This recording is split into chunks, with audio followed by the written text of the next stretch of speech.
Very good evening, everyone. I'd like to call to order the Board of Trustees business meeting for Tuesday, September 24th. It's now 5 p.m.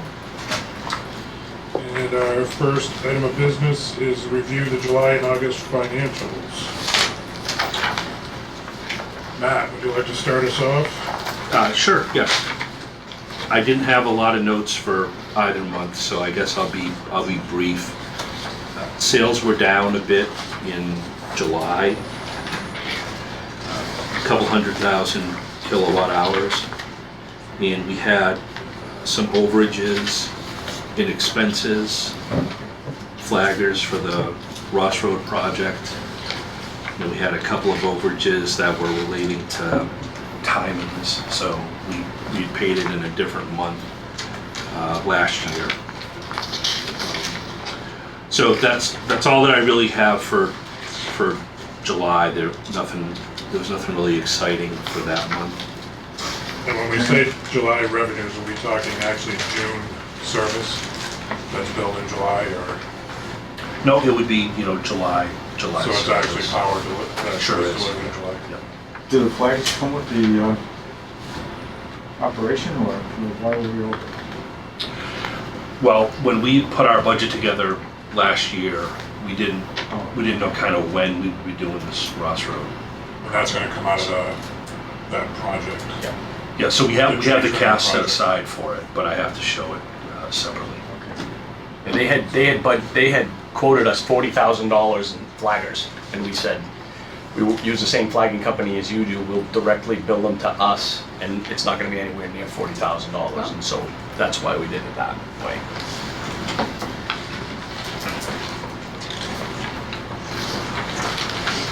Anyone have any questions on the revenue or expenses for July? I might make a clarification that I did print these in black and white, so when you're looking at the bar graphs, 2018 is the bar on the right, and 2019 is the bar on the left. Is there any questions on the statement of revenues? The second page.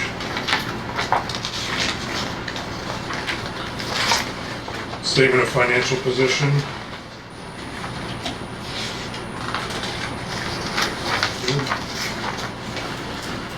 And the bar graphs.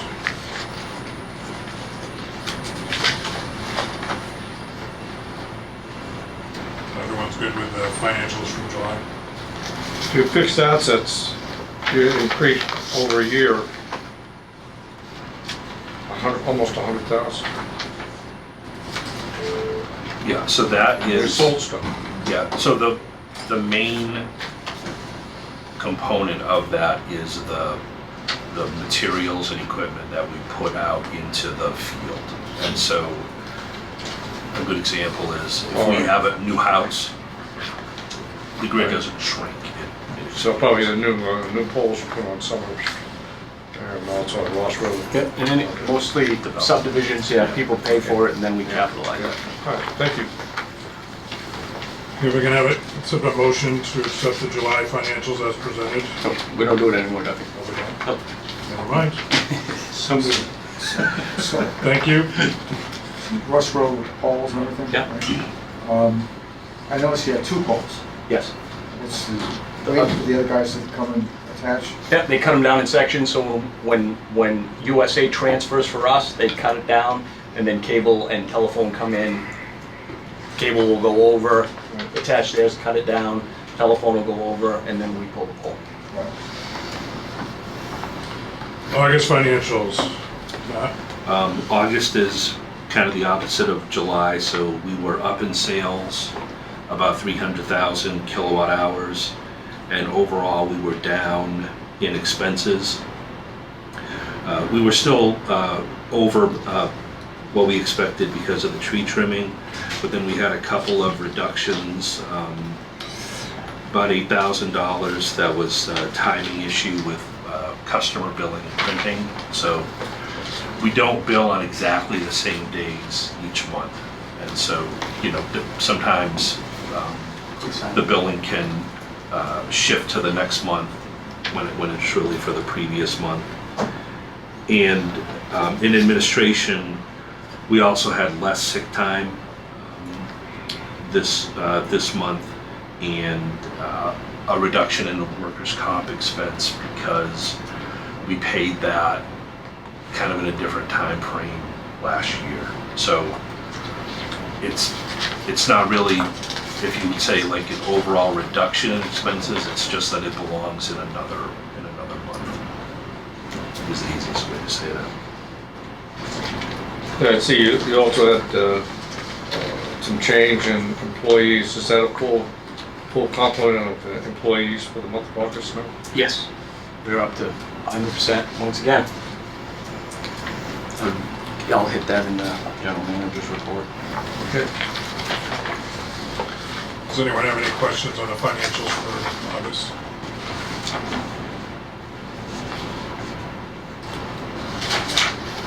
That's good. Moving on, item number 3, board consideration of rate decrease effective October 1st, 2019. So Matt and I have diligently been working to keep the over-collected in a responsible manner. We don't want to hold on to too much cash and to the detriment of the customers.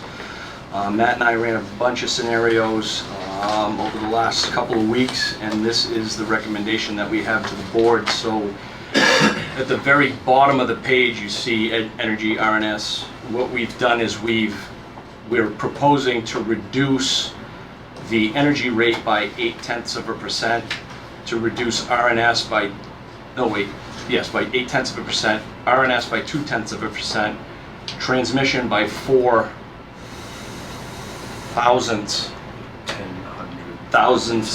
10,000ths of a percent. Delivery will go up 1%, so the net change is 1.0785. So that would bring our rate from 13.8635, which is what our customers pay now.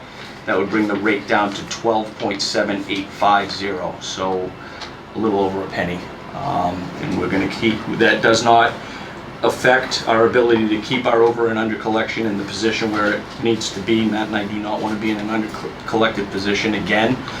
So that keeps us responsible to our customers by not hoarding cash that we don't have, that we don't have the rightful ability to keep. So the recommendation will be to accept that 12.7850 as the rate beginning October 1st, and that would run for 12 months. Great. This is what we've been trying to get to over the last couple of years, so It's great. finally got there, finally caught up, and now we can get back. Right. Is there any questions or comments? What did we speak about 2 months ago on this rate? We were talking about the actual power rate Right. for what we were buying. This is the LNS and RNS because we fell so far behind over the last couple of years Right. that we had to make up that loss. Right. So we were actually in the hole. So this is a little different. Yeah, the rate we discussed a couple months ago, Scott, was the that's for 2021 through 2025. Right. So that'll be an even better, depending on the blend of the So there could actually be another rate decrease Yes. in 2021 or? That is what we anticipate. Absolutely. Right. You signed the contract, right? Yep, absolutely. Yeah, we're hoping another 2 cents. 47.97. It's a 4 cent decrease in the energy rate. So it's going to put us in a pretty good position. Not 4 cent. I Yeah, once we apologize. blended everything, we were around 2 cents. Yes. Yes. So we're going down a penny in October, and then in 2021, on January 2021, Yeah, we're hoping to go down another 2 cents. So, but we'll be able to look at this 12 months from now. certainly. Oh, yeah. Yeah. So do we need to make a motion? Yes, we do. If there's no further discussion. We'll accept a motion to accept the proposal from management that we move our rate from 0.138635 down to 0.127850. Dan, you make that motion? Yes, I will. And need a second? I'll second. Scott? All those in favor? So moved. Thank you. Thank you. Great job, guys. Item number 4, Ross Road project update. Yes, so USA got deployed elsewhere for 4 weeks because of a combination of weather and traffic. As we warned them in the summertime, Ross Road traffic is pretty bad. They were back on the ground last Monday, so if you go down Ross Road, from Fletcher Street to the Emmons Field, over by the Emmons Road, all of that Lank Field, whoever's field that is, the corner of the Emmons Road, all of that has been pulled in. All the new conduit's been pulled in, and USA right now is working to transfer all of our facilities off of the old poles and onto the new.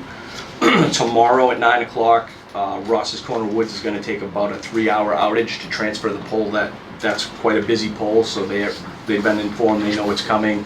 They'll do that transfer tomorrow, and then I believe it'll either be Friday or Monday that the nursing home on the corner of Ross Road will take an outage. They have a generator. We've been talking to them, so that's all scheduled. That one's not expected to take too long. When it's a riser pole and there's an underground and you need to move the pole, it's a little more work. So they're going to be completing, the total completion will be done by Halloween. So once they've completed the transfers up to the Emmons Road, then they'll pull in the primary from the Emmons Road to Route 1. Then they'll install all of the reclosers. They'll do all the transferring once again, and then once the other utilities have gotten out of there, we're going to pull those poles. Something we're going to discuss in the near future with the board is the telephone and cable have an interest to pay KLPD to do their transfers as opposed to bringing in on target. They don't do any of their own real work anymore. So they've asked us if we could do that. So we're looking through the rules to make sure that we can do it. It'll be a much more timely job for us. The pole will look a lot nicer, and it'll be a lot cheaper for them. So the estimated completion date on the project is now the end of October, and they're moving along to reach that goal. Question. Yeah. So you're saying now the power for Route 1 from Ross Road north and Route 1 south to the shopping center and Ross Road will now come from West K substation? That is correct. And has the air breakers been installed? They haven't been installed yet. Okay. No, the engineers are coming tomorrow to make sure that all the settings are proper, and then they'll get those up. And this should be completed and tested all by October 3rd. Yes, sir. Very good. Any other questions on the Ross Road project? General Manager's report, personnel update. Personnel update, so Ron Franco has gone to Central Maine Power, Travis Chapman's gone to Central Maine Power. We got Chad Moorside from Central Maine Power. Chad used to work for Eastern Maine Electric Co-op. He's been a lineman. He was 6 years at Eastern Maine, 6 years at Central Maine Power, so he's 12 years in. He's doing very well. He's integrated seamlessly. He completely understands what it means to work for a consumer-owned, and he's a really salt-of-the-earth guy, and there's a morale in this building that we haven't seen in a while. So Chad was hired. Connor Liberty is a second-class lineman. He went to Kennebec Valley Community College with Cody, who's one of our second-class linemen now. When we found out Tito was leaving, I had a resume from Connor, reached out to him. He's been working on target for 2 years. It's a traveling thing. He didn't really care for the travel.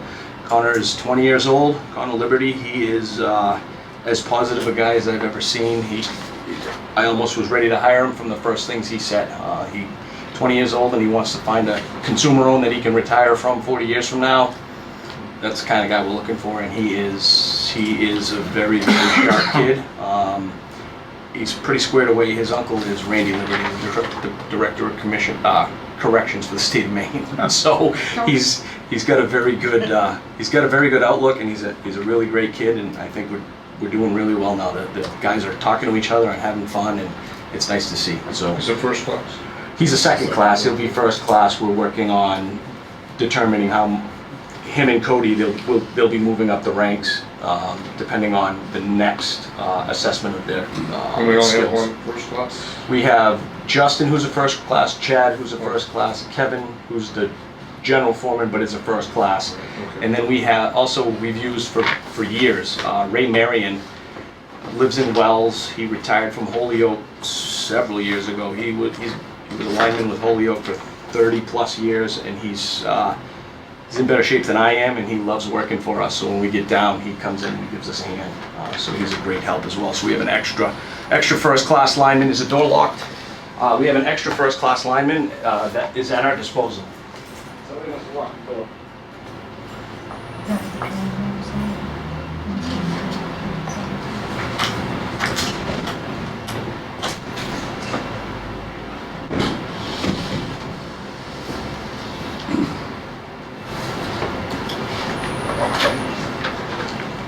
So don't complain it's hard. Did it really go up? Sorry about that. They locked the door when they left. Of course I have. Yes. So that's the personnel update, brief update on the capital plan. We did purchase the 2019 Tundra. It is up and running. It has all the badges and paraphernalia and lights on it. At a great discount to the district, and we will also, once again, as part of the 2019 budget in October, when we present the capital improvement plan and the vehicle replacement schedule will be provided to the board for their consideration. Asplundh tree trimming update. Asplundh is on target to complete the route they're on by December. They were a little behind schedule because of the Ross Road project, but what they've committed to, because it's a contract year, that they will bring another crew on should they not be able to complete it. They've done, I believe Peter told me, 15 miles this year so far, and they have another 17 miles to go, or 12 miles to go, so they're going to complete it by December 31st, 2019, or as close as possible to that. We've reorganized the way they're going to do their work coming up because of the need on C Road, Brown Street. Our in-town facilities need some real attention, so the next cycle will cover from the Turnpike overpass on High Street back into town, Route 1, Brown Street, all of those side streets. Factory Pasture Lane, out C Road, and all those areas, because C Road's got some really big pine trees. C Road's one of our most problematic areas when we have weather. That's where the trees and the big branches come down. So they're going to tackle that next, and everything else seems to be going on schedule. I'm getting a lot of positive feedback from the field, and we're having much less weather-related issues. And this winter, if you haven't and you have a chance, just pick one of the dirt roads that's a private way in West Kennebunk and take a ride down it, because it's night and day. I mean, it's unfortunate that we can't get really good pictures of the befores and afters because they really don't do it justice, but those side taps out in West Kennebunk, it looks phenomenal. So we pay them to make chips, is what I tell Asplundh now. They're our chip company, and there's people scrambling for chips, and I was actually going to talk to Jay about whether we could maybe get a biomass burner and start burning all the chips we're making, because we're hauling a couple truckloads a day out of certain parts of town. You see the helicopter? Oh, geez. Asplundh owns that company, and okay, so there's have you seen it too? Was it on Facebook or something? Because somebody sent it to me. Yeah. In October, they're demoing that unit in North Conway. And so I'm gonna get the date, and I'll send you the date, and if any of you are around, I'm gonna try to get there, because that was just phenomenal. It's like these 6 rotating saw blades, and they pull it from a helicopter, and they go and they clear right-of-ways where you never could get in, and it's absolutely amazing. And now they're also doing, you're familiar with the sickle bar mowers that go on tractors. Well, now they have a mower, or they have a cutter, that'll do pretty much the similar thing where they can't get personnel, and it comes off the truck, it goes under the primary and comes up, and it does the same thing. It clears that whole section, and they reset, go around the pole, clears that whole section. So they've got some pretty interesting things out there. But if you haven't seen it, Bob, you've got to see this helicopter trimming video. It's amazing. It looked like they were doing like a ski resort or Yeah, I something think along that trail. Yeah, I think you said that was in Colorado, and it was these huge, I don't know, Norway pines or cedar, whatever they were, and they were just obliterating them. It's amazing. So that'll be done by December? That'll be done by December, yes, sir. And then the board is, budget will be to the board at the 10/22 meeting. I need to make a note here and make sure that everybody's calendar is clear. That meeting was scheduled for the 29th, and I reorganize the schedule so that it's on the 22nd to accommodate certain board members that aren't available. I will not be available on the 22nd. Okay. Well, we might go back to the drawing board. I had the 29th on my calendar. Okay. November 22nd here Yes. now? No, October. October, I should be. November 26th still. November 26th still, yes. Anybody else that can't make the 22nd? No. Right now, you all set? Okay, Bob? There's a All no. right. All right, well, we'll have to figure out who's the odd man out. That's Why my do, job. why do we have to move from the 29th? Duffy won't be here. Got it, he's the chairman, president. We need him. All right, And any that's- questions or comments on the general manager's reports? Hearing none, thank you. Item number 6, board consideration of American First Hydro term sheet regarding the KLPD hydro facilities. Over the last several months, 6 months or so, the board has had several executive sessions reviewing proposals and options with American First Hydro. This process was not moving as fast as the board would like it to see it move. So we asked Todd to take charge of that and meet with American First Hydro and try to come to some terms versus going back and forth with our attorney. After about a month, Todd and Ian from American First Hydro were able to put together the proposal that we're reviewing right now. At this time, the board is going to hear an update from our general manager. Then we're going to hear from Ian, who represents American First Hydro, to see if there's anything else that he would like to add to this. Then the board will have a general discussion. Once the board is done having a general discussion, we'll then open it up to the public so that the public can share their thoughts or concerns based on the proposal as well. Based on how many people are here, we're going to ask that your comments be brief so that we can get everybody in and not have the meeting extended for hours. But we will stay as long as we need to make sure that everybody is heard. Once the public has had their opportunity to speak, the board will then go back and reconvene and decide if there's going to be any movement on this tonight with the board or not. And that's how we'll go. So at this point, I'll turn it over to Todd for a general overview of where we are at this point. So where we are at this point is America First has provided us a term sheet for negotiation. So the board, as Duffy said, spent several months in executive session going over several legal nuances and several, if you can imagine, there's 5 people here that have all different questions in their head. We have one attorney and we have, well, 50 minutes to get it out of every meeting. So there were 7 executive sessions that were held. And I feel that the board is up to speed. The board is much better educated now on the legalities of the dams and the situation that we're in or dealing with than we were at the beginning. And I would hope that they all agree. There were some great questions. There were some great answers. And this final proposal that you see, the final proposal that we've received, there have been a few different iterations in executive session. No votes can be taken, but the attorney can give the impression of the general feel of what people are asking questions on.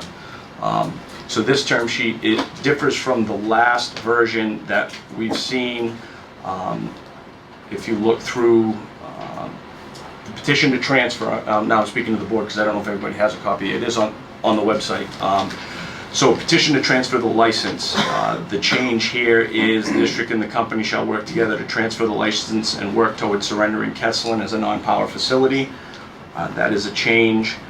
The rate, I mean, there were so many different iterations that it's important to point out that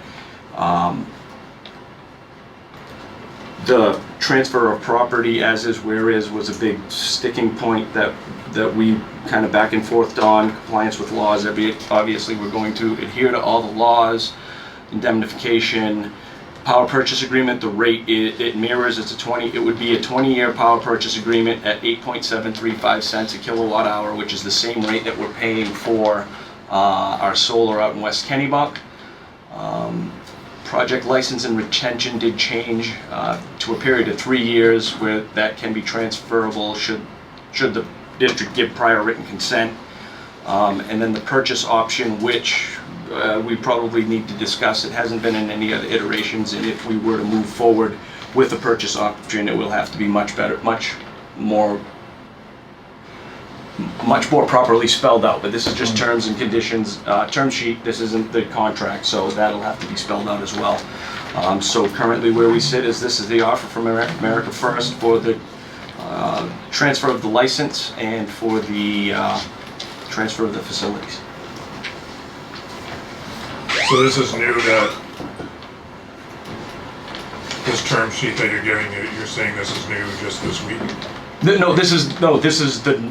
This is new from the last one you heard in executive session. So this is the one that was sent out on August 20th, end of August, whenever it came back from NEPA.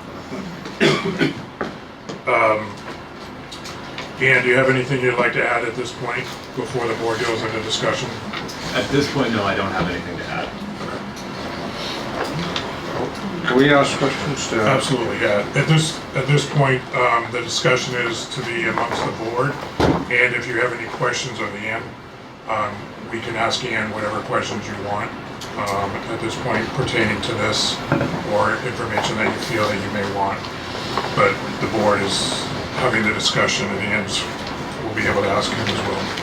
So, if you'd like to start, Scott. Well, first I'd like to say that, and it goes to the board and also to the public, that all the 7 executive sessions that we had as a board, we always ended in agreement amongst all of us, pretty much, on how we were to proceed. And I think it's good for the public to know that. And Getting there might have been an issue, but yes, but we still agreed. My second question would be to Ian. If you took over the dams, or took over the power generation in rental, would you, even though that Kesslin is a non-powered facility right now, would you work to repower that? Dan, before you answer that, can I ask you just to come up and sit next to Todd? Sure. So you can be on the camera and everyone can see you versus you being behind everyone. Yeah. Is everybody signed in? I got you, Kyle. Did you ladies sign in? All right. So the question was basically about Kesslin and running that. So we would take that and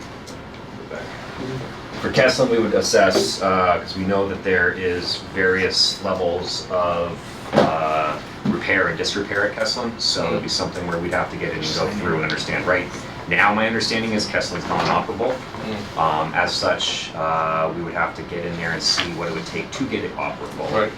And so it's sort of a question of what has to get done and what will get done. And that's just, you know. So you would be looking into that to somehow, if it's cost feasible, to repower that. All options are on the table, yeah.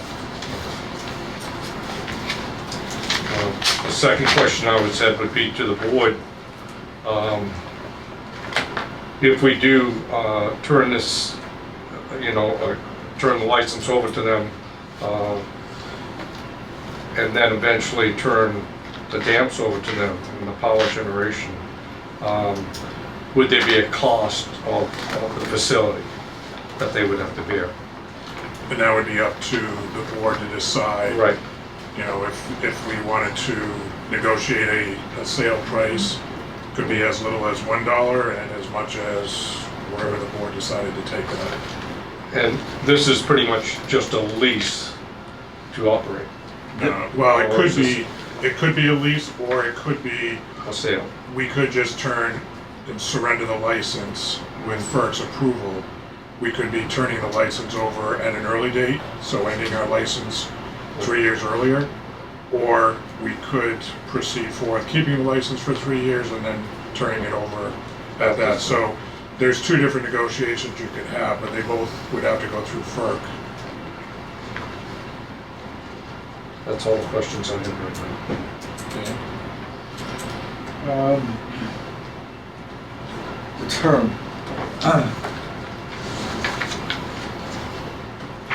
We're talking about the district and the company shall work together to transfer the license. Okay. Are you saying that Kesselin, we're going to keep Kesselin, or we're going to, you're trying to get rid of Kesselin? We'd have to figure out what the steps forward are, and a lot of it's going to be a question of what FERC ultimately allows, and this is just quite honestly unknown of this situation. And so the goal would be to work with KLPD to transfer the entire entity through with the ultimate understanding that Kesselin's probably the least viable. However, there are options for Kesselin going forward. And what those options are depend on the steps that FERC outlines going through. So what happens if Kesselin's not viable? So we would look into doing that as a non-powered dam, and if that's not viable, we'd basically turn it over to state jurisdiction. There have been several precedents before where it's been turned over to state. State takes it over.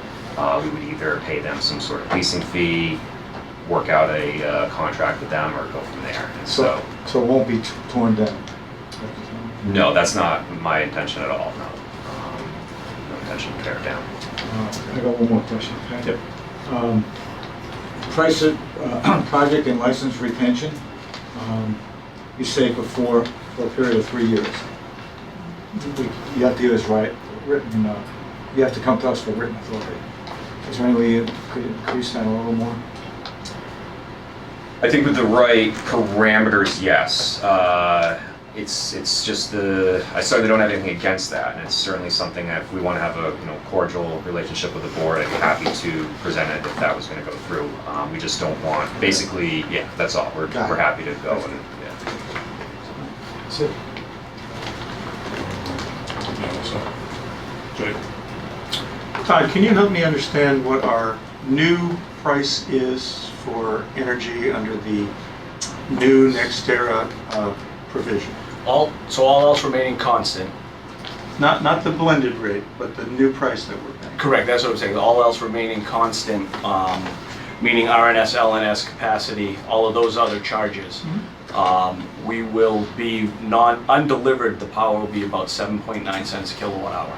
What do you mean? So we not add including our there's 2 delivery. cents to add, so we'll be down around 10 and a half, 11 cents. But 7.9 cents delivered to our grid, but not delivered to our customers. That is correct.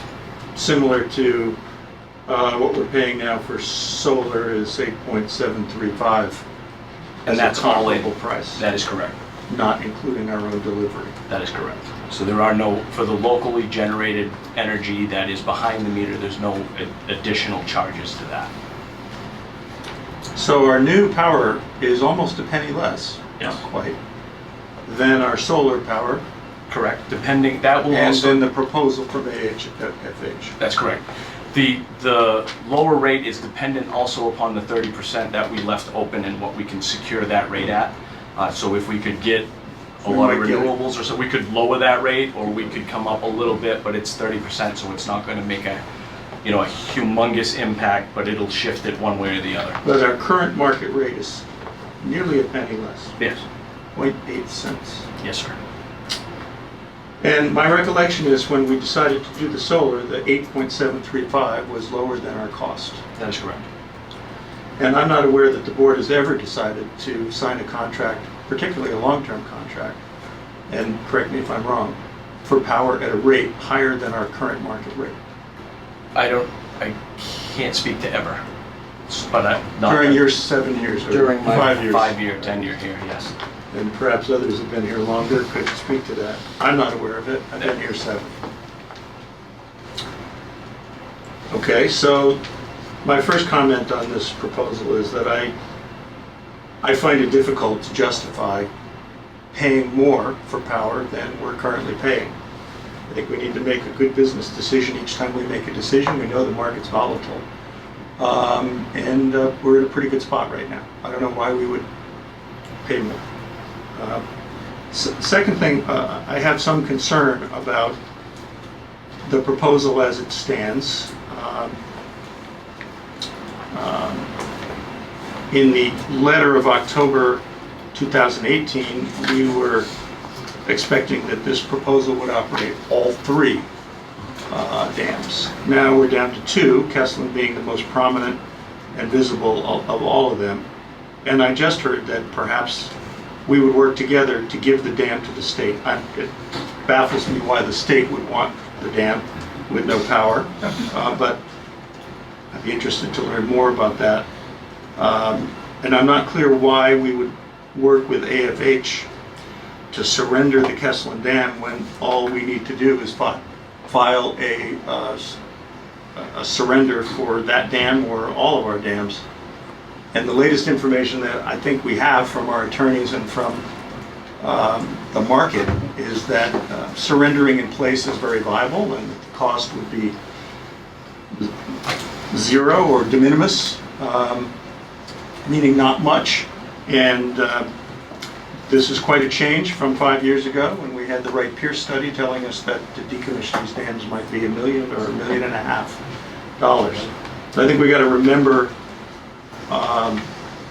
the business aspects to this. I know that there's a lot of people concerned about water quality and habitat and fish and our fisheries, and there's a lot of people concerned about our dam and our ponds and our impoundments and their property values. But I think our job here is to focus on, are we making the right business decision? And I'm going to try and stick with that for the moment. A couple of other concerns that I have about this term sheet as it stands. I don't understand. Originally, we were talking about, I thought, a 20-year deal for a price subject to AFH receiving a new license. At that point, a 20-year term is kind of reasonable. I think the term of a license would be 30, 40, 50 years, depending on what FERC does. So a 20-year term made sense. We only have, 2 years? 3 years left on our current, 2 years left on our current license. So again, it baffles me why, and I'm interested to learn more, why we would sign a 20-year deal to transfer our current license, which only has 2 years left. So that's, I guess, the third question. And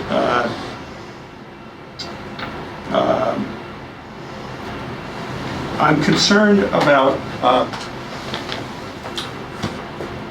the progress that we've seen from AFH on the efforts to get their long-term license, which to my knowledge we've been supportive of. I'm concerned that their responsiveness to the public and to the agencies, both state and federal, have been, they appear to me to be stalling and flouting. And I think we are a public entity, we are not a CNP, and it's important to us that we have transparency with our community and with our customers. We're a community organization. And it's important to us that, to me, that we comply with and are forthcoming with other public agencies, whether they're state, local, or federal. I don't have the sense that that's what's been going on.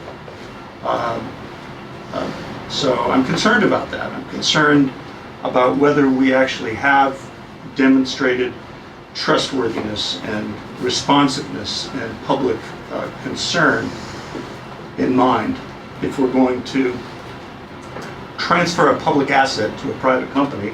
I want to have some confidence that their values and our values are similar.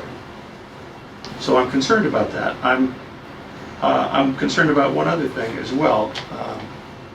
And I know that it's been raised by a number of folks from the public in comments they've made to us in emails, and I'd like to confirm, are all the emails that we've received for comments now posted on our website? Not all the emails we received, no, not all of them. Only the recent ones, sir. the emails that we received that were filed through FERC is what the board got and is what went on the website. I didn't put all of the personal comments because Okay. people understand they're a public record, but they don't typically want that. You know, it's not The ultimate goal was never to put that all out there. Okay. If that was something that the board would like to see differently, we can most I certainly do personally would that. like to see it. I think our members of the public would like to see what each other's saying, and not everyone can make it to a meeting, but that's Yeah. another issue. Something we could address. It wasn't the reason I brought it up. I just was curious about whether. Yeah, just what was filed to FERC. So there were a few personal, like Kevin Flynn and Brian Bodett, that did submit through the e-library, and those are on the website. Okay, great. And I have one last concern.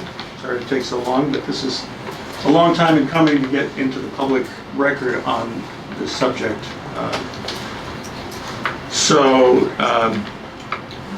I guess my last concern is are we sensing a rush to make a decision about this? Or a rush to transfer the license? I'm concerned about whether there remains value to us, I guess is the real sum up, in having this license transferred to AFH. I think there's value perhaps in the long-term deal with AFH if they are successful in getting a license. But at this point, I feel like we've spent a lot of money on legal, spent a lot of our time in executive session. We've got a lot of people from the public here with a great deal of concern looking for more information. It's expensive to do this, and it's time consuming, and it takes away from other things. And I think the value that we potentially saw has diminished. To sum up again, we aren't seeing the Asplundh Dam in the deal. We're seeing a price that's higher than our current market price. We're looking at a partner that at least I have significant questions about their ability to work within our value set and within the public context, their financial capability, which at the moment seems to be presented to us as zero, but we can get money when we need it. I believe that's what we were told, and if I'm wrong, I will be happy to stand corrected. And general trustworthiness, I'd like to see a little bit more evidence of that. I don't even believe that we've seen recommendations or testimonials about the performance of this company elsewhere. And at the very least, we certainly would want to see that from public entities. And so those are my concerns. And I hope that we can have some discussion about it tonight. So, yeah, you've outlined quite a few things. Do you want to address those one at a time with them, or do you want Ian just to have a general discussion on your points? I thought he was addressing him on these 4 questions. There's more than that, I think, but I was just addressing the board about my concerns about the value of proceeding ahead with this. And I don't, it's fine if Ian would like to comment, or if members of the public and the public comment or discussion on the board, yeah. Well, one question, can we discuss what we discussed in executive session regarding the dams now, publicly?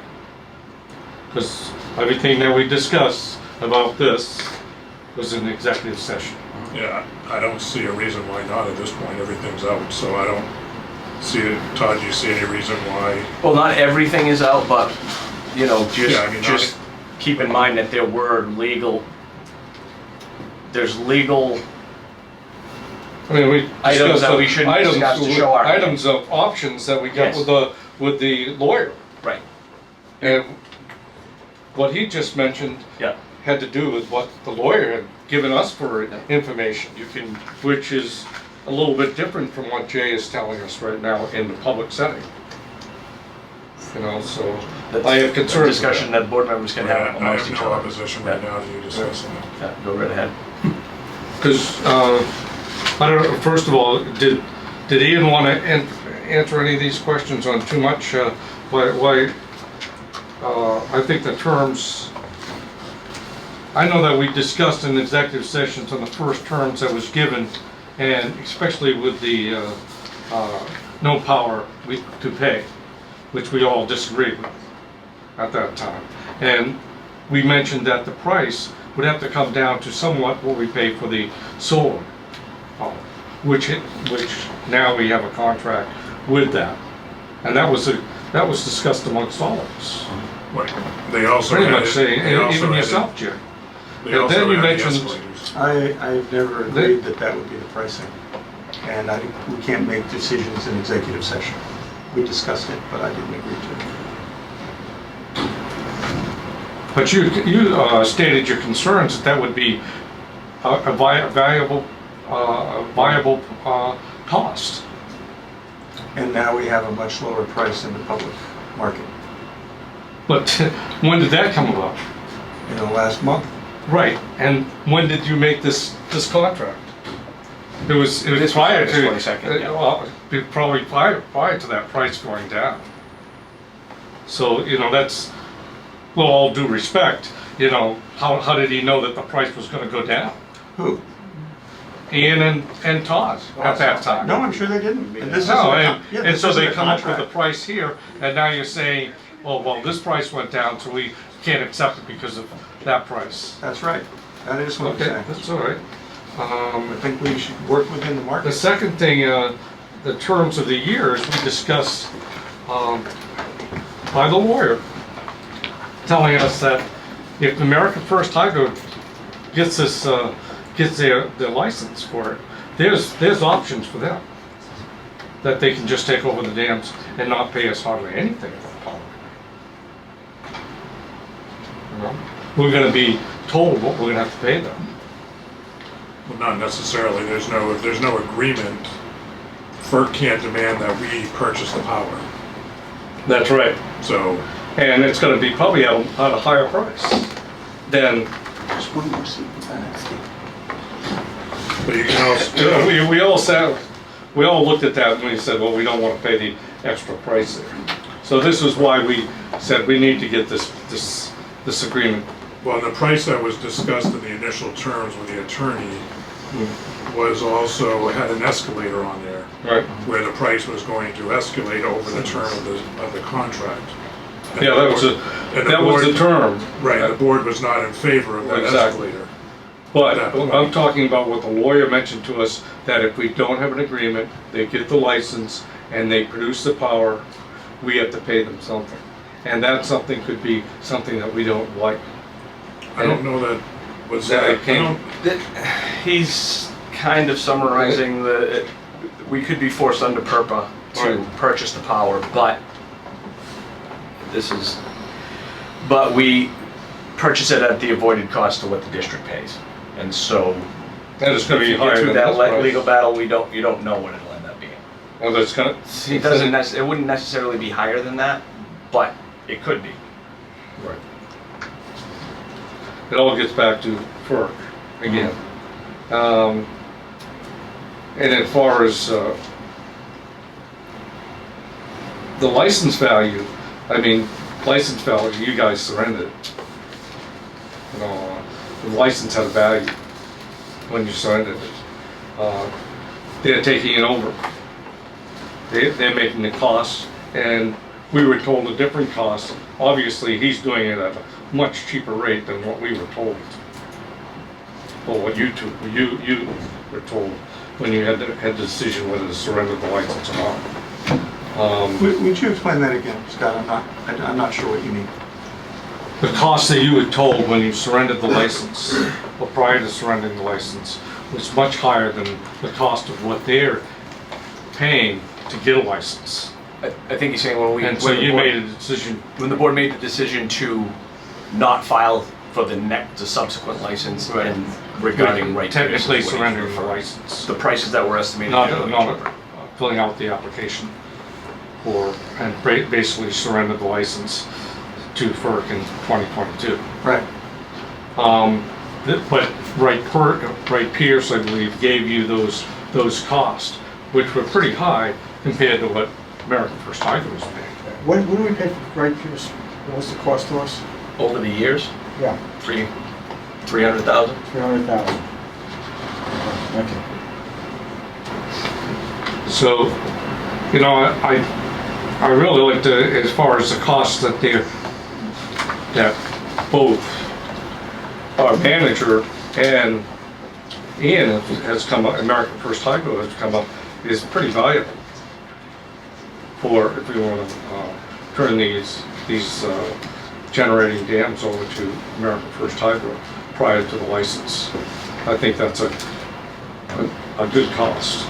Well, I think where the term sheet is today compared to where it was 3 months ago or 6 months ago, Right? yeah, this is drastically improved Definitely. compared to where we were several months Oh, ago. Based There's on the no, information we were no receiving. power, pay for no power. That's not in there anymore. That was one of the main sticking point. The second sticking point was when they're going to run all 3 dams. Do we know how much power is going to be produced by this proposal? Well, I was just gonna Minimum ask- or maximum? I was just gonna ask Todd to go over this term sheet, or not the term sheet, but The calculator? the calculator that you and Matt put together on the effect of the AFH PPA and What we did was we ran a bunch of different scenarios as to what, do you have a copy of that, Matt? Because I don't have a copy of it. There were a bunch of different scenarios that were run to see what the impact at 8.735 cents kilowatt hour has on our entire mix of power. If we buy 1 million kilowatt hours from America First at a cost of 8.73 cents, blended cost per kilowatt hour, so keeping in mind the 8.7 and the remainder of our energy, the blended cost would increase by tens, hundreds, thousands, 10,000s, 100,000, 41 millionths of a cent. is that right, Matt? 7. It's a bunch of zeros. Yes. Dave. So it's 1, 2, 3, 4 zeros, so tenths, hundreds, thousands, 10,000s. The next one is hundreds, thousands, and the next one is millions. So it would be 41 millionths of a cent at 1 million. At 2 million purchased at the 8.735, it takes us to 82 millionths of a cent. That it changes our rate that we pay for power. Currently, all else remaining constant. So millions. And those in our business aren't a rounding error, but they're millions. Right. So very, very, very, Very. You go up by an increment of 41. So 3 million, you're at 126 hundred thousandths at that point. It goes up by a factor of 41 millionths of a cent. And how many kilowatt hours are you assuming will be produced and purchased at that? At the 41, that was assuming 1 million. At the 82, that was assuming 2 million, and it increases exponentially. 1 million kilowatt hours. and do you have an idea of where you are hoping that you would be in production? We think with proper upgrades and refurbishing of the facility, we get somewhere between 2 to 3.5 million.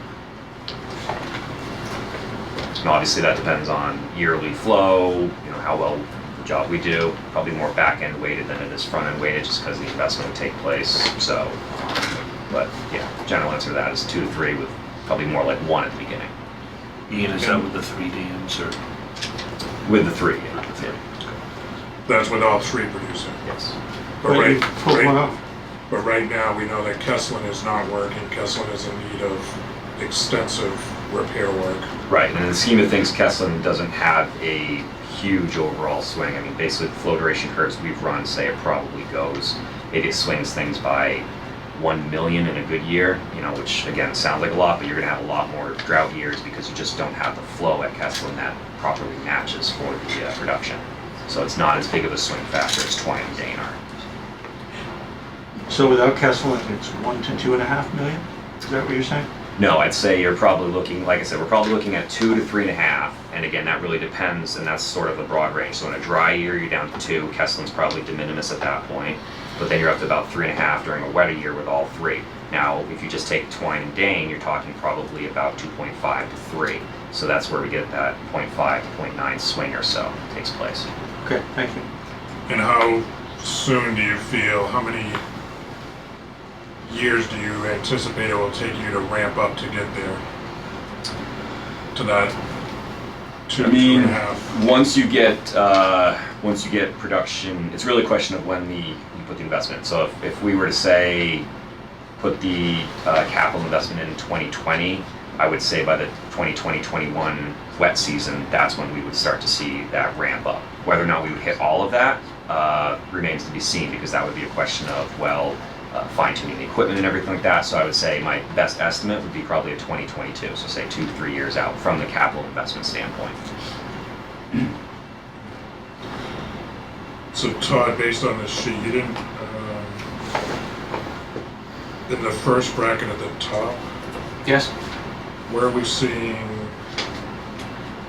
the cost? The cost per kilowatt hour?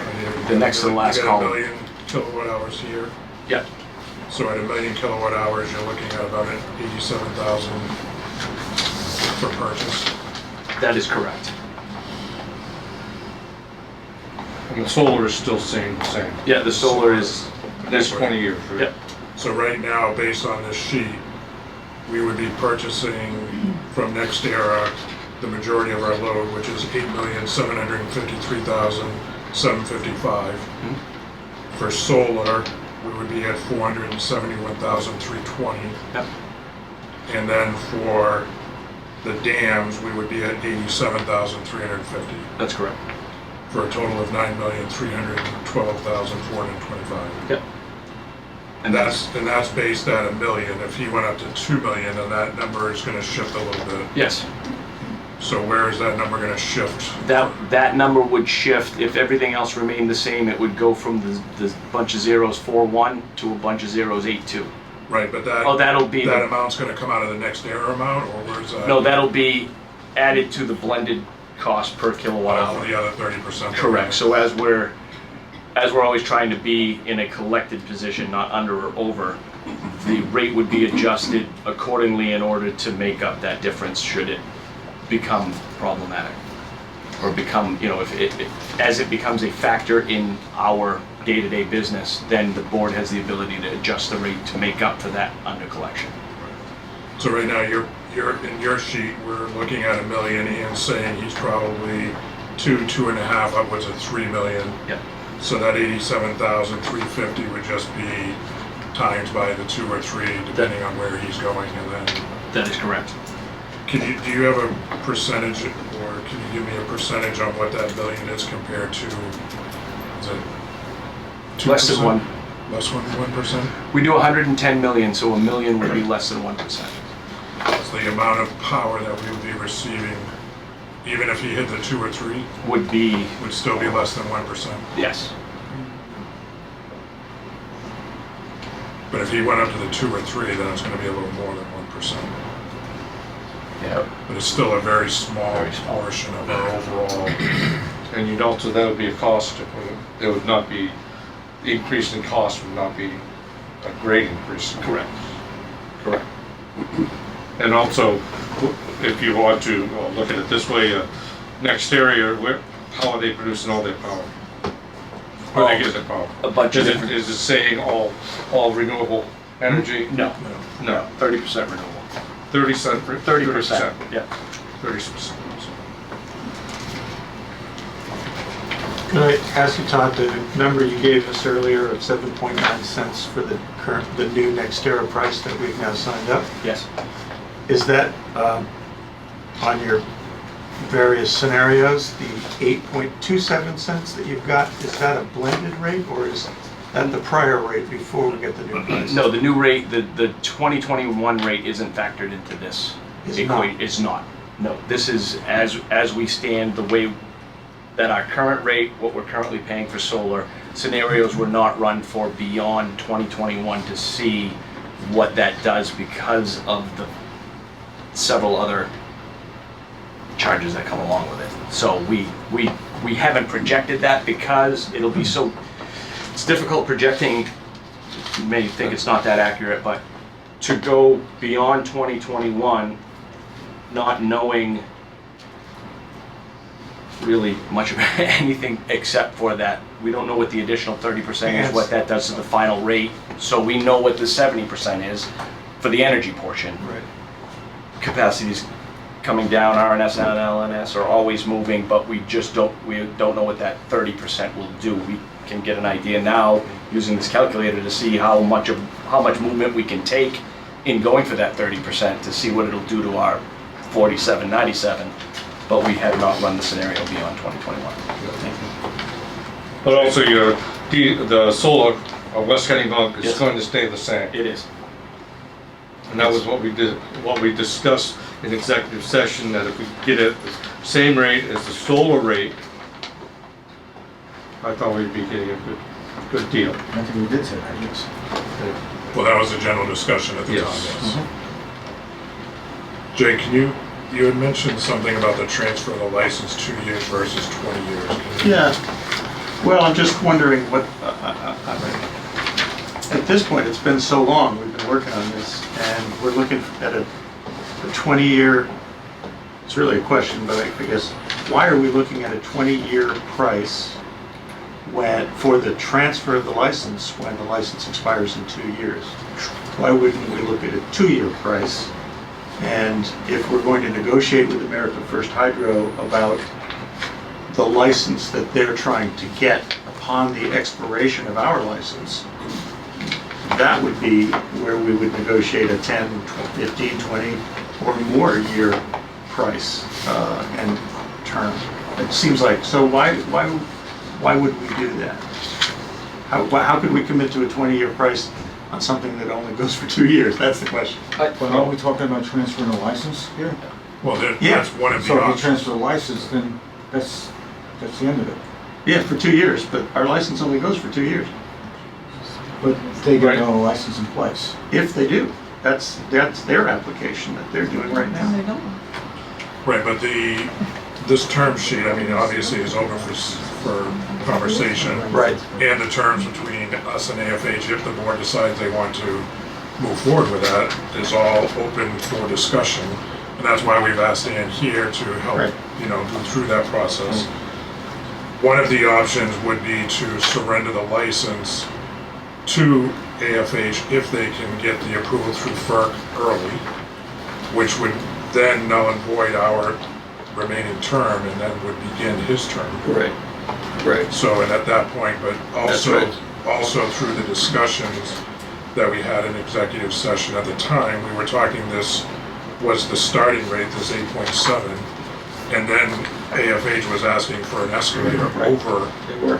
the 20 years, and if they produced Which I more. think they've given up, at least based on. Right. I think they were asking for 9.5. Yeah. What was it? Initially it was high, 9.5, and they were asking for an That's escalator. what, yeah. So an annual escalator on that term to go over that 20 years as well. So, and that's all been pulled out. Yep. So, We also looked at the maintenance of, and the cost of maintaining the dams That's during right. that time. And right now, the dams, they're not running it, and they were to take it over as is. well, 2 of the dams are working, it's just Kesslin's not working. Yes, But, you're right. And they're gonna have to put some time and effort and money into these dams. In the The executive generation. session, yes, there was, in the initial proposal, AFH asked for us to provide them the dams in working condition. That's right. Based on their approval and sign off, and that's been pulled out as well. So they're looking to accept the dams as is. And that's 2 years before, and putting that time and effort into maybe not even getting a license.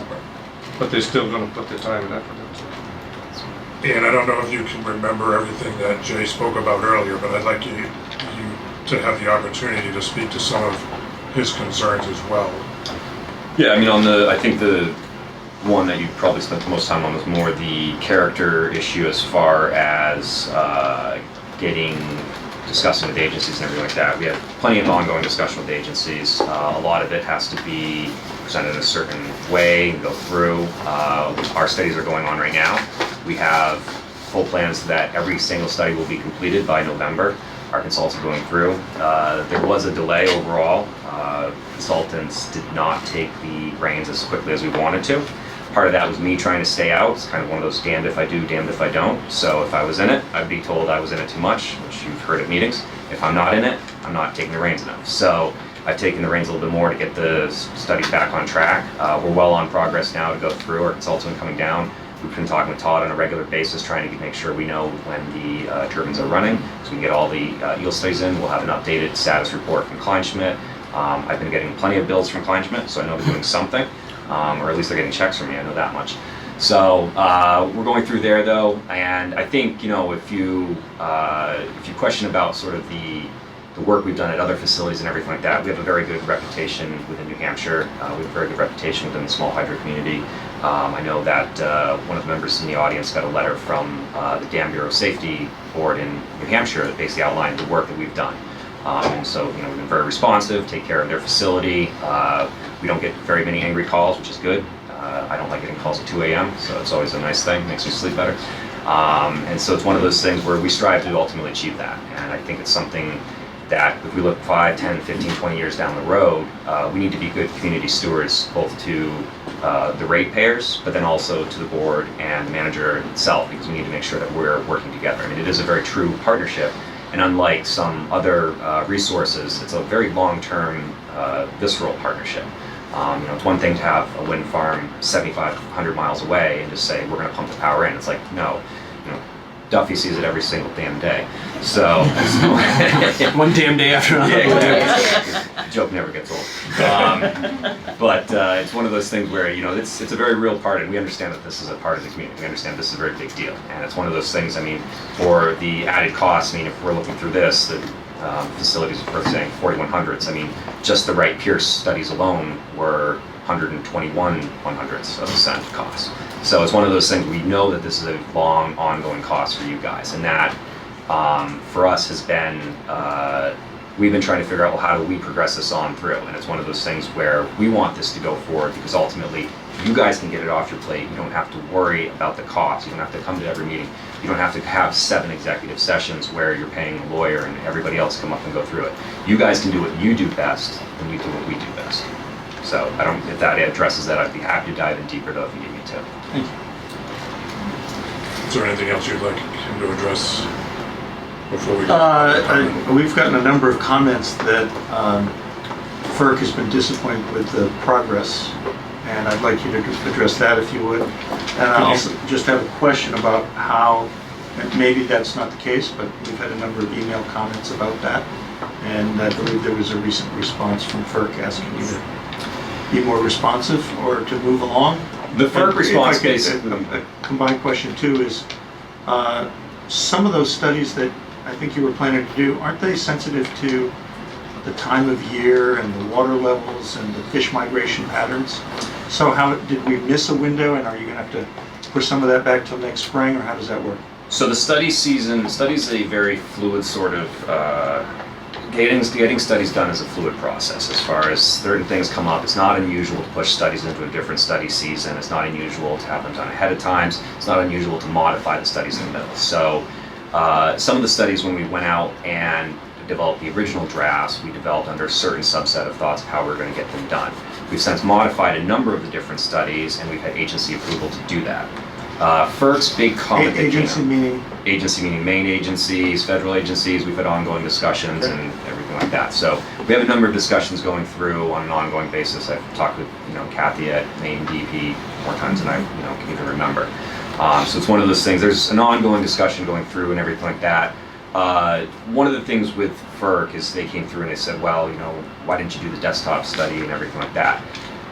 There is no reason to have done that, in the sense that there was no requirement to have done that. We could have done that July 31st, we could have done that November 30th. There was no stated date with which we had to get it done.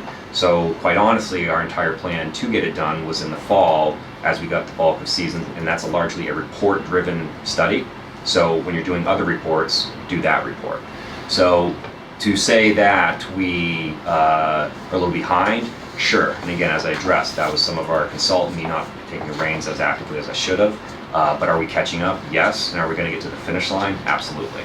And I think it's one of those things, the FERC is ultimately going to be the arbiter of this process. And so if we give them poor data and we don't provide them with what they need to make a decision, they're going to rule against us. And so we're just going to be spending a lot of good money chasing nothing. So that's something that I think a lot of people should keep in mind, that we are spending money on this, and this is a very active project within our portfolio. So it's one of those things, if we just like losing money, then we should get bad data and not do anything. But if we want to turn this into a viable project and make this over a long-term, 10, 20, 30-year decision, 40-year, 50-year, and everything like that, then we better have a long-term plan to go inside with it. And long-term meaning get the data in by November. Great. Could you address also the question of the new license that you've been pursuing versus the transition period? And what, I think, I think I recall that the prior term sheets had, certainly in prior discussions, we had looked at a phase one of passing operations and our license to you, phase two, when you get your new license from FERC. And so I guess is the expectation here that the pricing and the term would apply not just to the transition period, but to the what if you get the longer term license from FERC? Yes. Is that what you're expecting? It would be assumed that the power purchase agreement would apply to the entity, and the entity would take the license. So as you know, you can transfer the license to a different entity, but the power purchase agreement would flow through that. Right. And do you have a strategic plan to pass this on to another entity after the 3-year period? Is that what you're thinking? No. You can make it work? No. No, I mean, as Dan said, basically, where I think you're referencing the 3-year, yeah. So it's one of those things where this is something that your council and IFH have gone back and forth on sort of the transition period, and so our point of confusion was you guys say you don't want the dam, but you also want to tell us when we can sell the dam. So we're trying just to get some clarity on what it is you're trying to do. If you want to be an active partner, great. If you want to get rid of the dams, great. It's all great. We just got to figure out what path to do. So within that 3-year plan, we don't have a specific plan to, I guess to answer your question directly, there's no specific plan to transition after 3 years and just walk away or anything like that. The whole plan has been all along, as we have with our other facilities, own them, retain them, make them better, and ultimately become part of the community with them. The 3-year though term was just us trying to understand what is it that KLPD wants out of this, because we're getting a lot of mixed messages, and even tonight we're getting a lot of mixed messages. And again, just a lot of different people at the table, nothing wrong. Like whenever I come with Paul, I got 5 people at one table and 1 person. So, but in any case, no, we don't have any reason to get rid of the facilities or move on from them after 3 years. That's not our intention. Okay, and you were talking earlier about capital as well. Would you be, I assume you'd be holding off on expending capital to upgrade the 2 dams until you get the long-term license? No, we would actually look to spend capital as soon as we had the ability to. Basically, we would look for approval from FERC, and then we would go and spend capital to upgrade the facilities and to work retrofitting those and get those up to the next condition right away. Basically, there's a new law that's been passed in which FERC has to account for those capital upgrades within any sort of licensing procedure. So it would be one of those things where we would be able to invest capital in the facility, get it to better working condition, and that would apply to the relicensing process in their final. Are you saying that that would enhance their interest in the relicensing? Because it would seem like a big risk, based on what's happened so far, for you to put significant capital into 2 to 3 dams, not knowing whether FERC's going to give you the next license and whether you're going to have to decommission them all or even perhaps put in fish ladders. Then we would have to have a good line of sight that capital will get paid back then. That's the answer to your question. Okay. So how would it work with if you had to rewind Kesslin, and the last estimate we had was like 150,000 for the rewinding of that generator. That wouldn't be a capital expense, would it? That would be a repair. No, it could be, depending. So the nuance is that. But you say you wanted to do that, it looked like you felt that you was getting the license within 3 years, and during this 3-year process, you said, we're gonna rewind it. We're gonna spend more. My understanding, and I guess not being in-depth for a lawyer by any means, not being a lawyer at all, my understanding would be that in that instance, that would be considered a capital improvement, because it'd be a new entity taking over a facility. So you would have to get approval through FERC during that time? Depending on, no, most likely we would not need to get approval. We would have a capital improvement. And again, we're getting into the nuances of what constitutes a change of capacity, what constitutes a Right. change of rating, what constitutes a change to the hydraulic capacity and all that. And so that's where we start getting it. If it's just the generator, rewinding it under a new entity, you're probably a capital improvement and you don't have to get approval from FERC. That's my, But you And, go with alternate generation. yes. yes. and then the viability of that, to spending that money over a period of time with the long-term contract, you would look at making money with Kessler if you did that. Yes, we certainly factor that in and try to figure out what makes sense. Yeah, and how many years do you think to get back that money, that capital expense would take? What do you know? I don't know, to be honest with you. I'd have to, yeah, any answer I gave right now would just be a guess. If I had to guess, I'd say 7 to 10 years. So it'd be a significant number. We'd be eating at Duffy's But sweat. at that time, then you might want to look at it to do a real capital improvement in producing more power out of Kessler. Yes. And there'd be a number of things on the tables trying to figure out, does a different turbine design make sense? Does a different turbine setting? There's no shortage of creative solutions to all these issues, problems, and opportunities. To do this deal, the way you've outlined it, would you be able to do this at our new contracted market price for power, which was the 7.9 cents that Todd was talking about earlier? We wouldn't be interested in that, given where net metering laws are in Maine, and given what we believe power prices are heading to. No, we wouldn't be interested in that. So it would need to be 8.735, the higher rate. Yeah. Same as solar.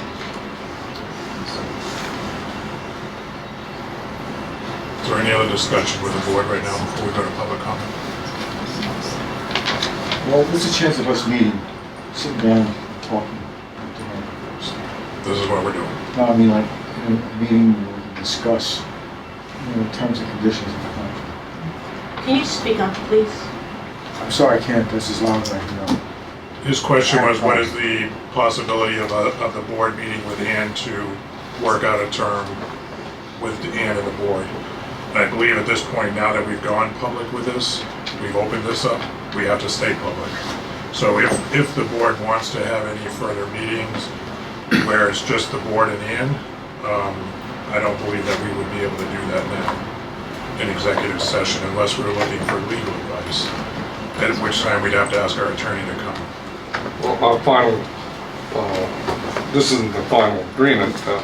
No, our final agreement, we'd have to do with the executive session, right? And then come out and vote on it? Todd? Not necessarily, unless there's anything that's hinging on legal, then. Because there's only two reasons we can go into legal, and Yeah. one is financial, if there was a competitive edge. Yeah. And at this point, there is no competitive edge because there is no other interested party that would be looking to take this on. So there's no competitive edge financially. The only other reason then would be for legal advice, looking out for the district's best interests. So how would we go, how would this all be finalized?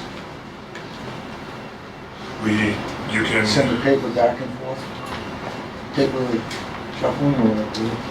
Yeah, I mean, you could have, we would have negotiations like we're having right now. We would continue to say, well, I'm not interested in this term, I'm more in favor of that term. And then what has to happen is the board has to come to an agreement. The majority of the board has to come to that agreement Right. that they're in favor of the terms being discussed. So, Let me just clarify, one thing where we may need to discuss in executive session is this is a term sheet for discussion. There'll be a contract that'll come from that, and there may be legal matters that come out of a contract that we would need to discuss in an executive session as legal advice if the board isn't up to speed on the matters that are held in that contract. right, but the actual The majority of the terms of what we're looking for, price, Absolutely. length, Right there. all of that stuff would be done in general public. Absolutely. And then at the end, once that contract is put together, then the attorney is going to have to look at that, sign off on that, And at that point, the attorney's going to want to go into executive session to discuss with us any legalities he may be concerned of or not concerned of. Then at that point, once we hear that, we would then come out of that executive session and announce, where we are and what we're doing. And take a vote. Because we can't vote in executive session. So, but one of the things that we've been hearing over and over from the public was, why are you in executive session so much? Why are you in executive session so much? Why aren't you telling us what's going on? Here we are now trying to open this up and let the public hear and let the public voice back to us. Scott? I was gonna make a motion if we're all done to open it up to the public. Yeah, we don't need a motion right now. We just need, once the board feels they're all set at the moment, then we'll open it up to the public. So, does anyone from the board have anything else right now? Okay, at this time, we're gonna open it up to the public for public comment. We ask that you please keep your comments or your questions brief. There's many of you here. We want to give everybody the opportunity to be heard. And we also ask, this is a very emotional subject, depending on which side you're sitting on this subject. And we ask that you please be respectful both to the board and also if you're referring to AFH, that you're respectful to them as well. And with that, If I might ask, please state your name clearly Yes. when you start speaking. You don't have to stand if you don't want to, just state your name very clearly so that we have it for the record, please. okay, one at a time. Sorry. David Wayne, Kennybunk Ratepayer. Hello. Many of you probably heard Governor Mills address the United Nations in terms of our state becoming carbon neutral. This is an opportunity on a macro level to start looking at how do we become more carbon neutral and use the resources that we have. And I hope you look at it in terms of the green energy that can be produced here and increased over a period of time. I think that's really an important issue. When we look at what we get from the grid, some of it is carbon neutral, most of it is not. It's creating a whole lot of CO2, etc. So in the discussion, even if it's slightly more expensive, please look at the macro picture that way. And David, just to comment on, currently the majority of our power, 30% of it is renewable. So, yes, John? Thank you, President Club. John Burrows, Kennybunk, resident ratepayer. Apologize, I came in a little bit late. I just had a couple of questions regarding Kesslin. So I apologize if I missed something. Yep. But there was a lot of discussion about rewiring Kesslin, power from Kesslin in the future. But the term sheet from August 22nd says that the company and KLPD will work to decommission or have Kesslin as a non-powered facility as part of the transfer of the license. So I'm just confused as to, if that happens, that's basically in perpetuity. So I was confused as to why that's in the term sheet and then why the discussion around Kesslin, and maybe I missed something. I would have a follow-up. Yeah, and can you just speak to that?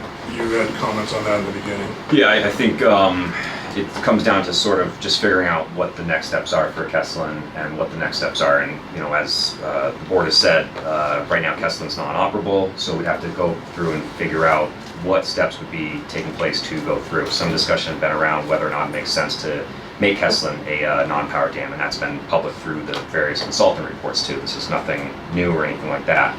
So I think there's a number of different paths forward. Ultimately, it comes down to what FERC sort of guides and what FERC allows. So there's just a number of questions at this point in time that I don't think are really worth getting too deep into, for the simple reason we just don't know. But as it is right now, with it non-operable, there's a chance that it would be completely non-operable for life, and it may just have to be transferred to a non-power facility. Okay, so I guess second question would be, in terms of that, there's a lot of ramifications if Kesslin just sits there as a non-powered facility. And so I guess I would ask Ian again, and then the perspective of KLPD. You can have a non-powered facility sitting there, whole as it is today. It could be reached, it could have fish passage and still be non-powered. How does KLPD feel about moving forward doing something like that if the situation is to keep it without fish passage? And would you feel that that would be okay? Because essentially, if Asplundh does not have fish passage, it blocks fish passage at other dams upstream. And that's really the only viable way to make the other projects economical. So that's a strategic barrier. And given what we know about the health of the river, climate change, resilience, fixing our rivers, our ecosystems, adapting to climate change, the fish populations that are there, I would hope that we would at the very least agree whether or not you want the dams to stay or to go. That fish passage is the least we could do. And so I would hope that that would be a part of your consideration. I would hate to see KLPD working actively to preclude fish passage at the dam. So I guess I would ask for feedback on that from both of you, both from Ian and from KLPD. I think the only thing I would say to that is we would be open to a number of different avenues. Ultimately, how fish passage is described and put onto these facilities is going to be up to the agencies and FERC.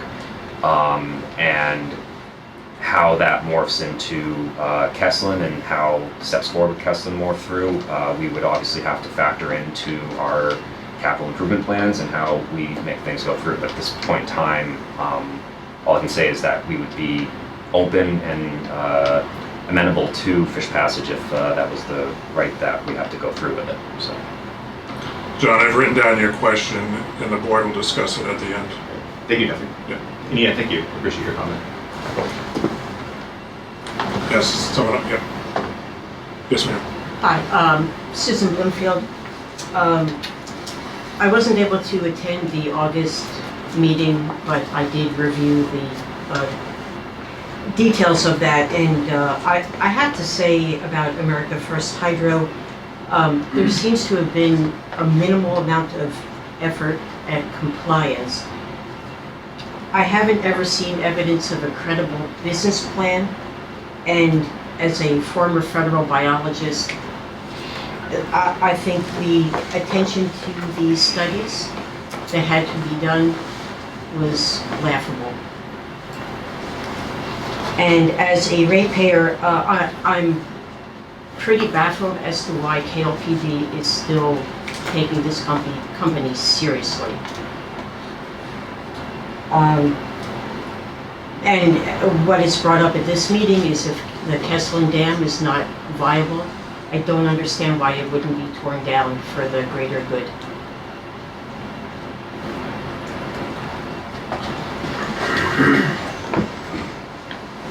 And did you have anything you want to?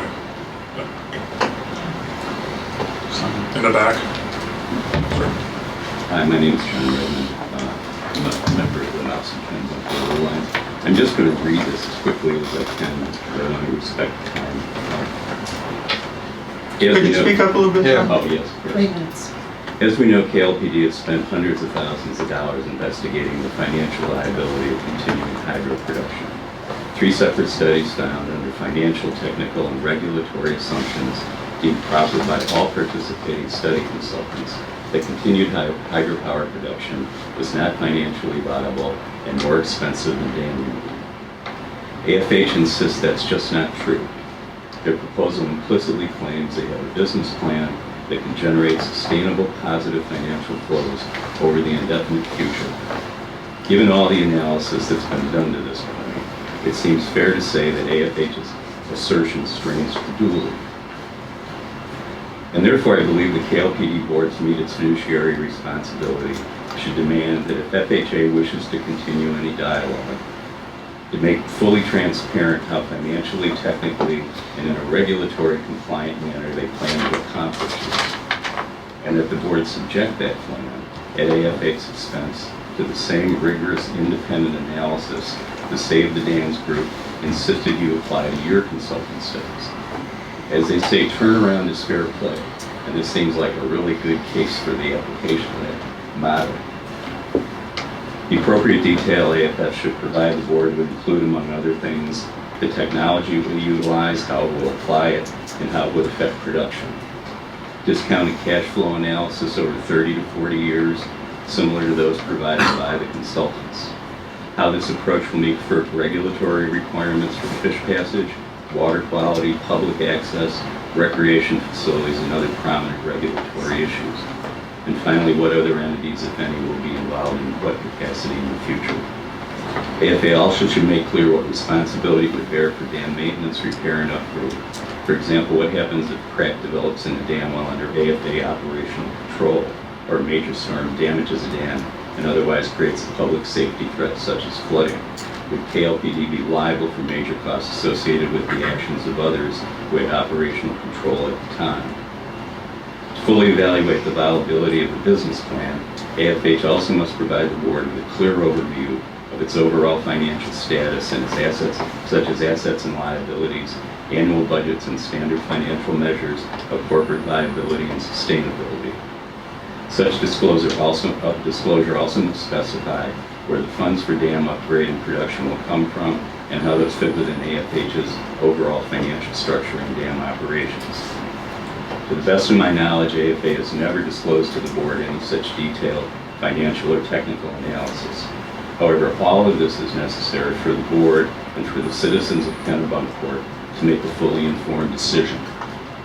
To summarize, I believe the board's fiduciary responsibility requires the same level of scrutiny to the AFH proposal that it applied to the other alternatives studied to date, and that this should be done by an independent party. Anything less would find the board clearly applying a double standard to assessing what future paths it best take.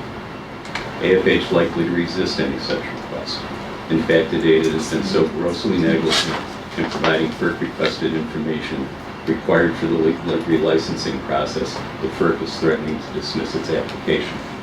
However, any similar reluctance to respond fully to your request would provide you with a very loud, clear answer as to whether AFH is likely to be a capable and trustworthy partner. Thank you. Mr. Redmond, would you be willing to turn that in for the record? Yep. Please. You had a lot of things you outlined, and for us to remember everything you outlined. Yes. Thank you. Anyone else? Yes. Just a couple of things. There, one thing that, Identify I'm yourself. sorry, Beverly Freudenreich. I'm a local resident and a ratepayer. And one comment that Jake Hilborn made was that just to leave the dams where they're at and surrendering them in place, if there would be a push to take those dams down, it would be millions upon millions of dollars that would have to be paid by who? KLPD, with that in mind. Not saying also how much of the banks and all of that and the problems that would come out on that, whether it's extending sewer pipes in order to have this trickle of a river that is supposed to be, according to the records provided by White Pierce, that it will be 18 inches and will be less than half what the river is now. It's going to be a stream and there's going to be mud on the other side. So, but it's, where is all this money going to come from? Thinking that it's just staying in place. That's one. Second thing, in June of 2016, when the decision was made to surrender the license, you put no value on the license.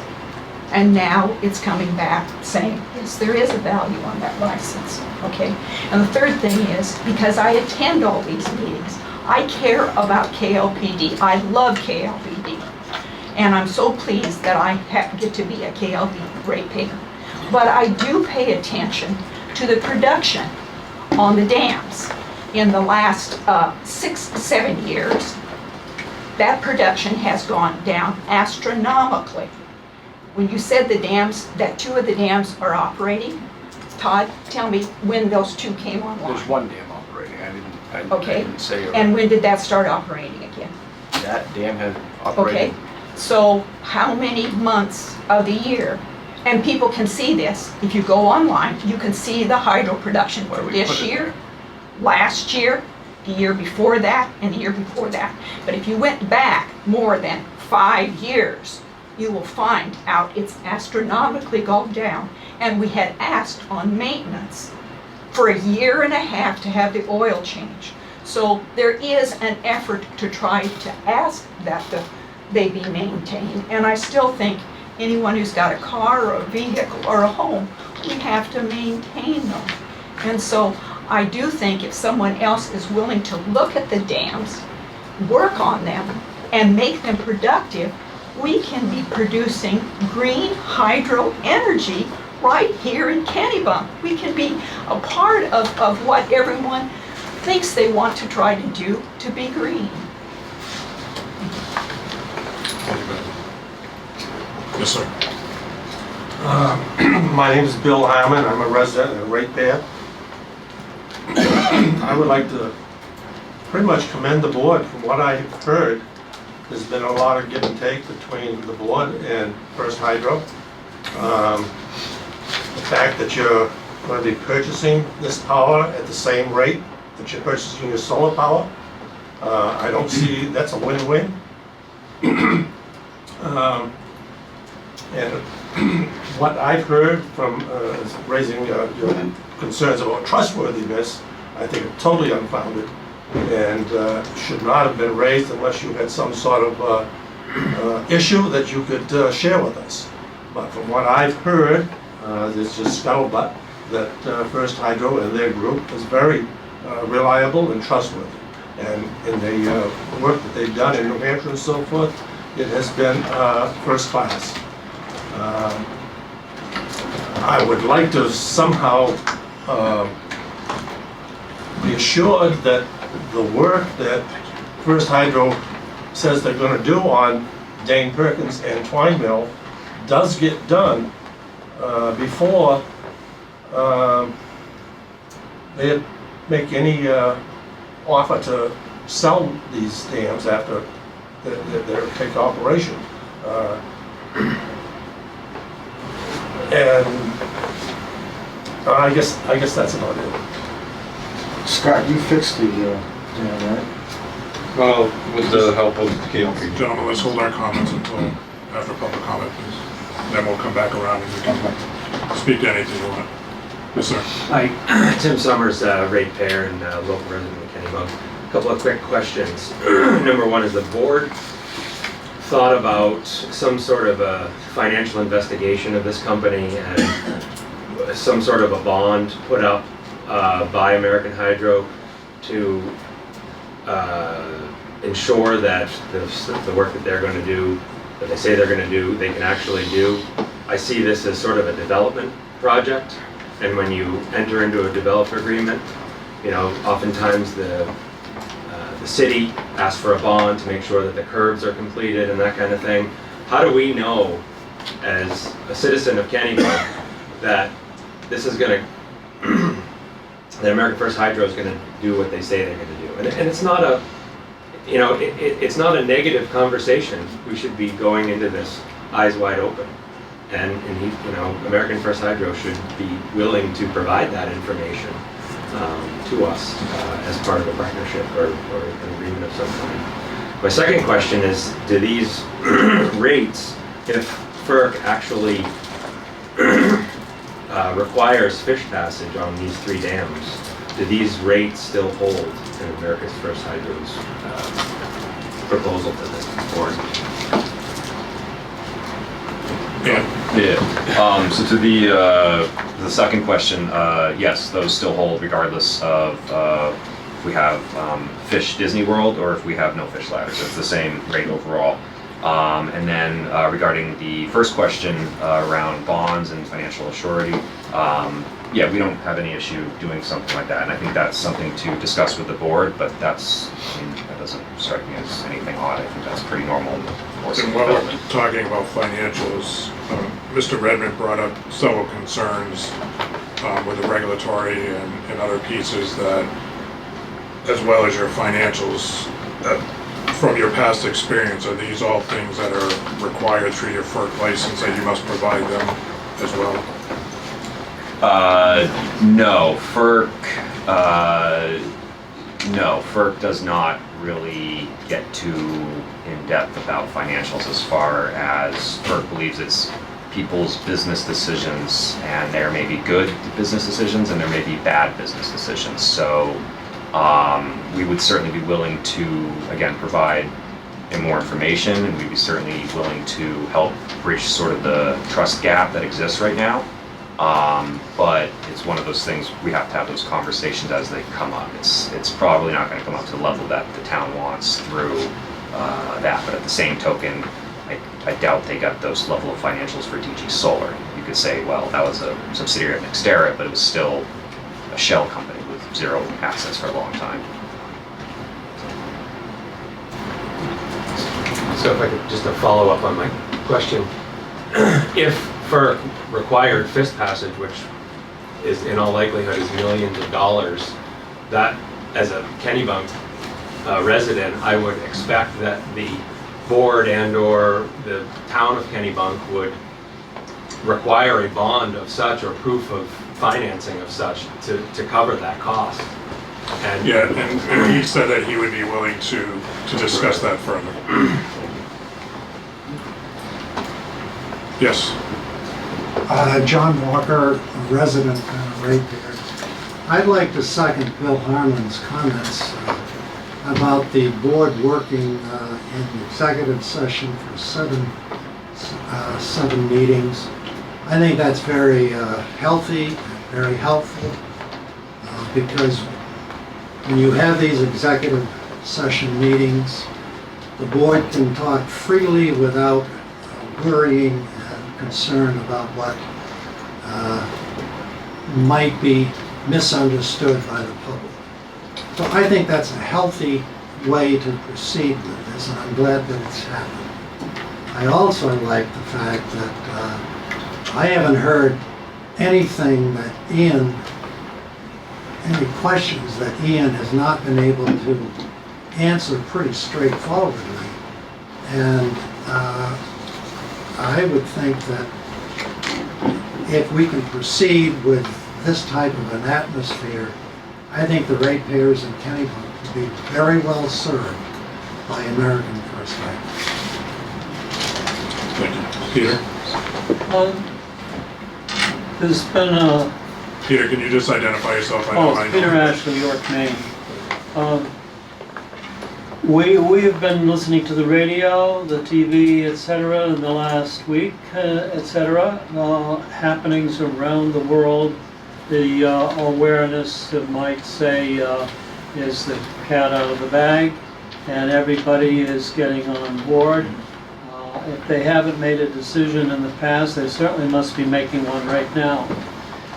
We've had governors go to New York, and our governor went and spoke, and I believe that now would be a propitious time for the light company and America First, singly and jointly, find out from our governor if there's any way that they can get some insight into what her group is now beginning to tackle for our state.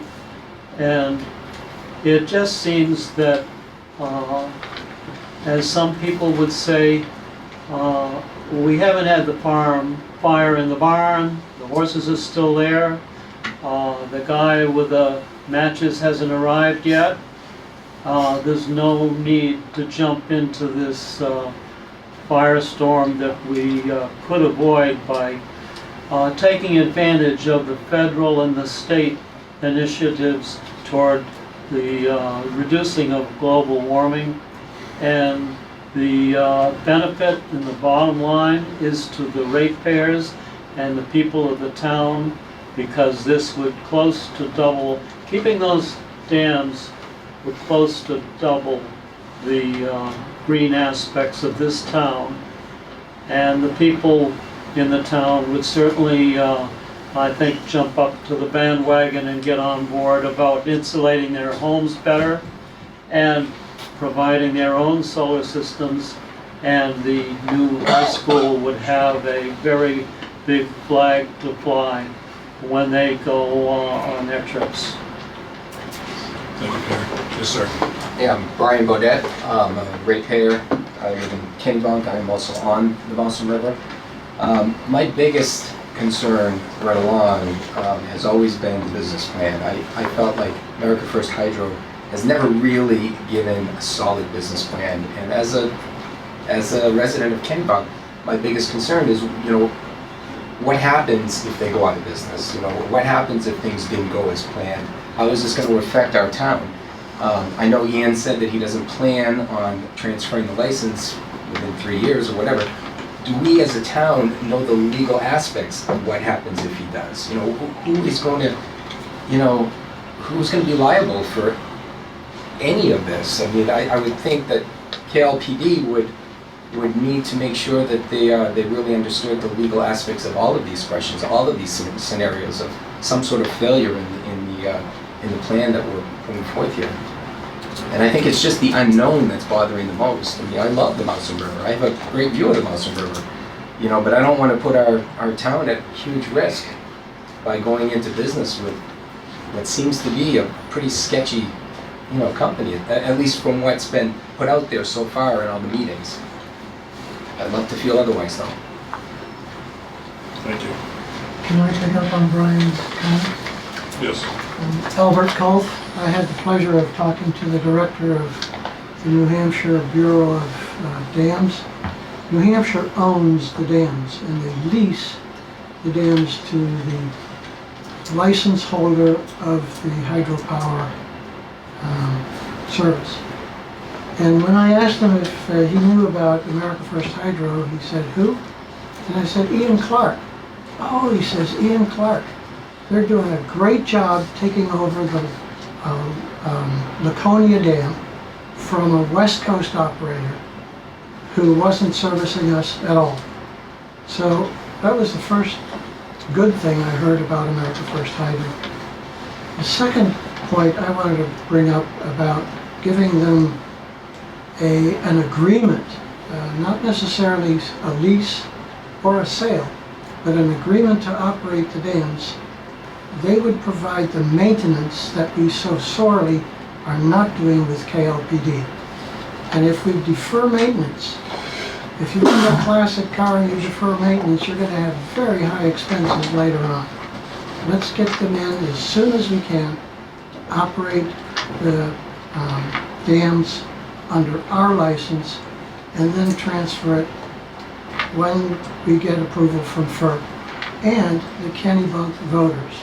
We cannot do a lease or a sale without an agreement from the Kennebunk voters. That's in the charter from KLPD. Thank you. It's all open to translation, is guess what I'll leave at that.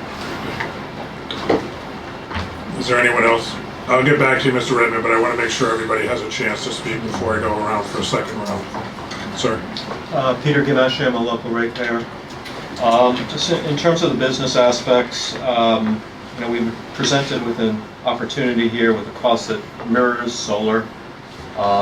There's been comment that that's not as good as the current rate, but from my perspective, if 70% of your current energy is coming from non-renewable sources, I would consider those to be more volatile sources than renewable energy. So if we're looking at a longer term here, I think the risk is actually on an inconsistent rate moving forward or moving out into the future. On the other side of the business, the risk side, we've talked about maintenance being taken care of by American First Hydro, problems with the dams. If the dams come down, that's going to expose a whole lot of risk in terms of sediment, in terms of what's it going to do to the environment around the Mousam, 5 miles upriver. And then finally, in terms of the environment, we've got a beautiful riverside here that people have moved here for, people vacation here for, and it's an asset to the community. And if those dams come down, it becomes a mud-filled riverbed. It's going to be a sore spot in the community. So. Little Pierre. Yes. Yeah, John Paletto. I'm a ratepayer and a resident of Kennebunk. If the Kesslin Dam were to be removed, would we be losing a historic landmark? It's yet to be determined, Mr. Boletta. May I ask who makes that determination?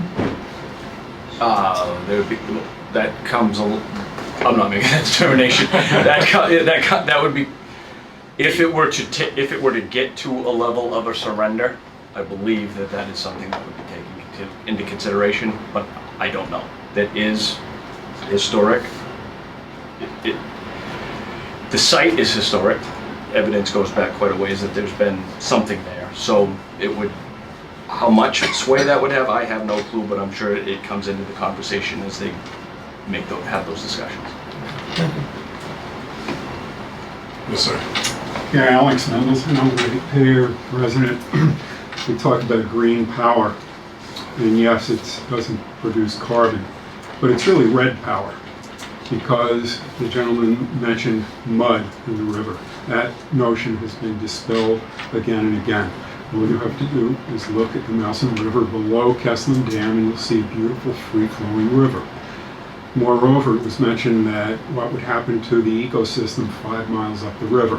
We're not looking at 5 miles, we're looking at 26 miles of main stem and estuary and tributaries, not estuaries, I'm sorry. So we're looking at 26 miles, okay? So from an ecological point of view, removing the dams is very green, very green. From an ecological point of view, maintaining the dams is iffy, kind of on the border of being red and not green.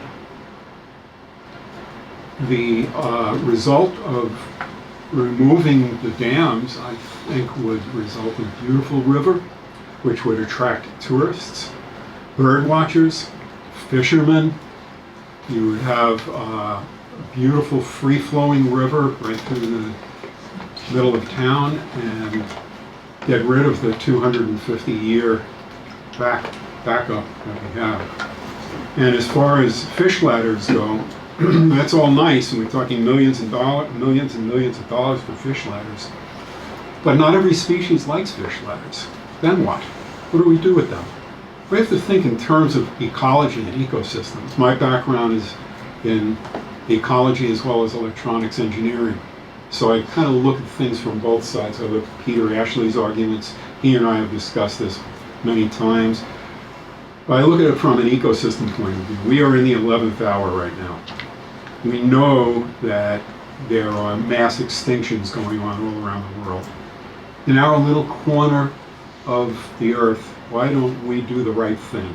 Take these dams down, all 3 of them. Open up that river, 26 miles of main stem and tributaries. Increase the fish flow. Help the Gulf of Maine. Thank you.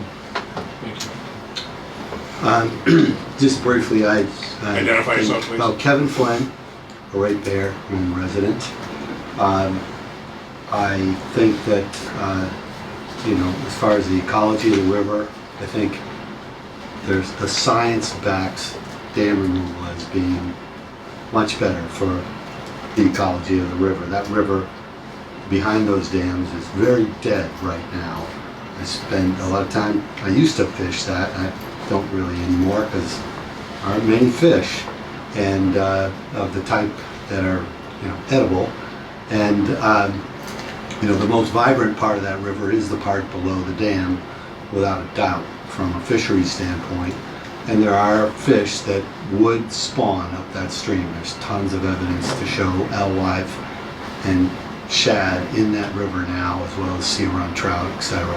I understand, though, people who have houses and property on that river, they like it the way it is. All I'm going to say is a lot of people don't like it the way it is in this community and elsewhere, and it's a public resource, and the Gulf of Maine out there needs that public resource to work properly for the fisheries out there. There's lobstermen, there's a big bait shortage in Maine right now. So there are a lot of public benefits from restoring particularly alewife run, however it's restored. That really needs to be a priority for this river. And the other thing I wanted to mention is you know, I think you really need to do your due diligence on the legalities of leasing this out to America First Hydro and the liabilities facing the town should something go wrong. You know, we know one of those, or all of those dams in various iterations have washed out over the past few hundred years. So there's that big, you know, safety issue. We need to make sure they're maintained. Are these guys going to maintain it? I don't know. To me, all of the dealings they've had with the public surrounding the license have been rather substandard and not very responsive. So I don't know if we can trust them. I think, you know, you guys had all these, you know, closed sessions, so maybe you've got information that we don't have to, you know, build your confidence or maybe make it less than ours. But really, you need to do your diligence on that. You know, there's a big safety risk for the town, but also simply just getting stuck with an albatross several years down the road, and we've got to deal with a bigger problem than we have now. Yes, ma'am. Kathy Paletto, I'm a ratepayer. I live in Kennebunk, and I do live on the river. And first of all, 70% of, when we poll the community, 70% of the people in the community of Kennebunk voted to keep the river. I know there's people that don't want it, but there was more of a majority that did. The other thing, when the river has been lowered, being on the river, we have seen where we have a culvert that goes right through our yard, it puddles right at the end. It won't ever reach a river where the dams have taken down. That will breed mosquitoes, more, you know, insects that are ticks and everything.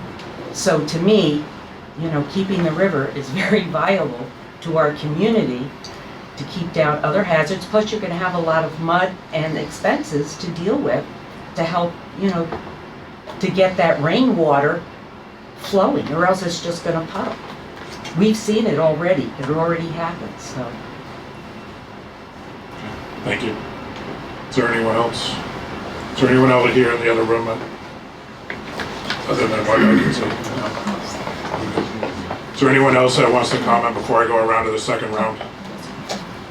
Everyone said, Mr. Redmond? Yes, I just had a follow-up question about the cost per kilowatt hour with and without fish passage. I mean, we've seen the Wright Pierce study. We've seen two other studies that confirm the general reasonableness of those numbers. And I'd like Ian to clarify how they could charge the same cost per kilowatt hour with and without fish passage, particularly fish passage that has to accommodate shad, which has been established in the river. I think this is an example of lots of questions that are good to have answered before you go and enter into any agreement. There needs to be clarity on all of these financials and all these technical issues, and this would be one of them I assume you can address. Yeah, we've had a number of different consultants look at the facilities. We've had different turbine vendors. We've had different fish ladder, different fish movement types, and so we've had a number of different discussions with agencies as well too. So we factored all that into our overall assessment going through, and it's one of those things where there's a number of different paths forward. So we don't have a specific single scenario. Paths forwards if you have shad. There are a lot of paths forward because there are a number of different paths going through whether or not shad is, yes, like there's just a number of different ways and everything like that. So our point is we've had a number of different consultants go through. Well, I guess I would like to know how you could put that added cost in your cost base and not have it cost more than what you say it would cost without the fish passage. We've done a 30-year DCF. So. All right, we're gonna, thank you, Mr. Redmond. Yeah, okay, sorry. One quick question. If we transfer the license to American First Hydro right now, and ultimately FERC says it's not viable, you didn't do your due diligence, take the dams down, that's our final ruling, is now American First Hydro responsible for the cost of removing and restoring the dams? Yes, they are. Potentially, it would depend on the agreement that the board came to with AFH, but if we turned the license over, surrendered, and he accepted that and FERC then said that, then yes. Sounds like What if they went bankrupt? There's, Right. there's They no, didn't have the money. there's no clawback ability in FERC. Once that license transferred, all responsibilities for the project are the responsibility of the licensee. They can't, so worst case scenario, Ian comes in, runs 3 years, says, heck with you, we're leaving. What, if that license was transferred to Ian, AFH, LLC, whoever they set up, there's no ability to come back to us and say, Right, now you but it's in have our to." town. Well, I And understand if that. it becomes a maintenance issue, and the dams are dangerous, we as the town we are going to have to pick that tab up. Who pays? You have to have a real There's- entity to be able to sue. Right. One at a time, we're not opening up. Hold on, just hold on. Yes, sir. Name's Tony Grant. My wife owns a half a mile on the river. And I'd like to ask you, in the world, you know how much power is generated through hydros? 77% of the power in this world is generated by hydros. And I heard a comment today, just now, that you've got 3 dams. Take them down and go 26 miles up. My question to that gentleman is, what are you gonna do with Old Falls Dam? What are you gonna do with the Estes Dam? What are you gonna do with the Sanford Mills Dam? What are you gonna do with the Emery's Mills Dam? My answer to that question would be those dams will remain. 26 miles of free riverine habitat is not inconsequential. Matter of fact, it's very, very important. And if you, I know that the issue of bait for lobstermen was mentioned.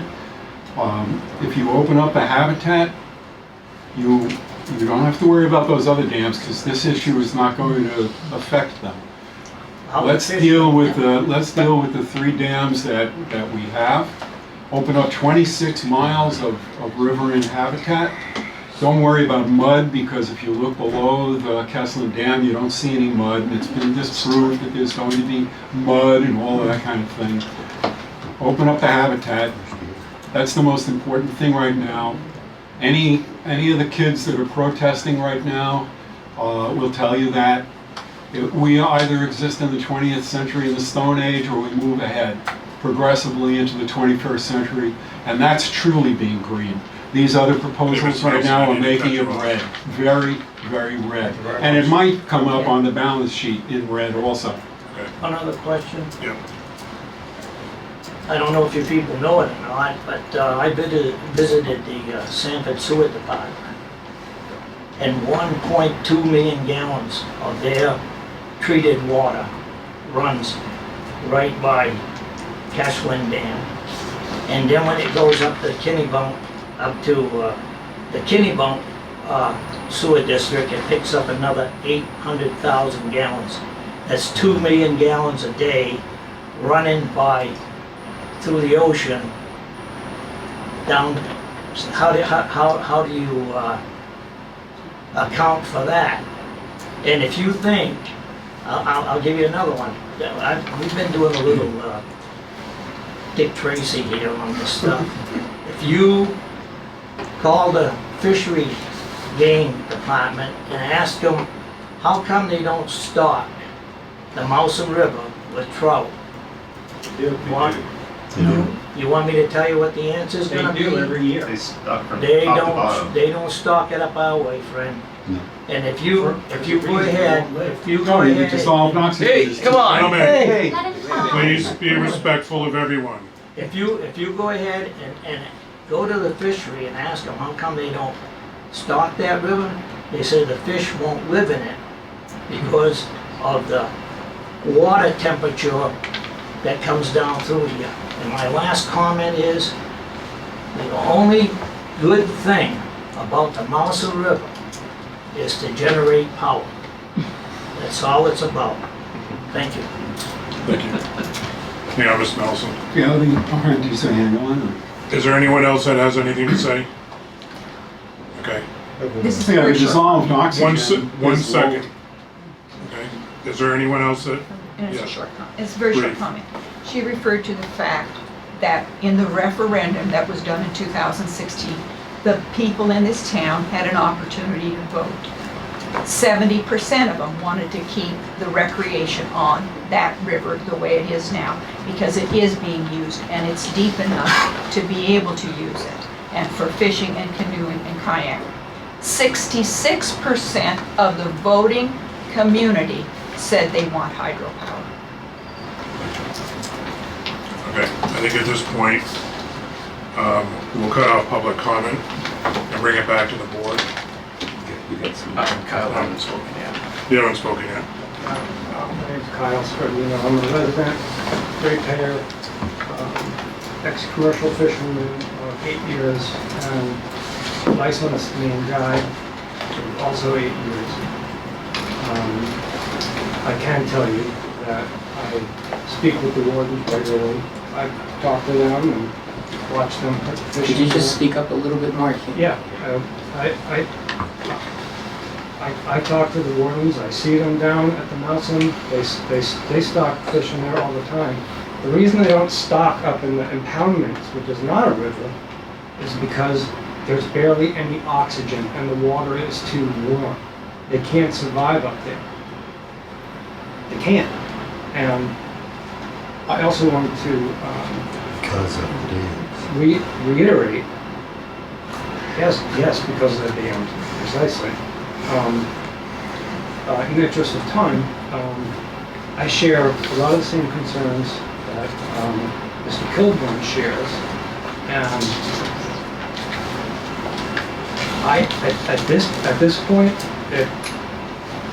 I'm very surprised that we're still considering having a business relationship with this group. I would listen to your gut on that. You have the feelings that you have for a reason.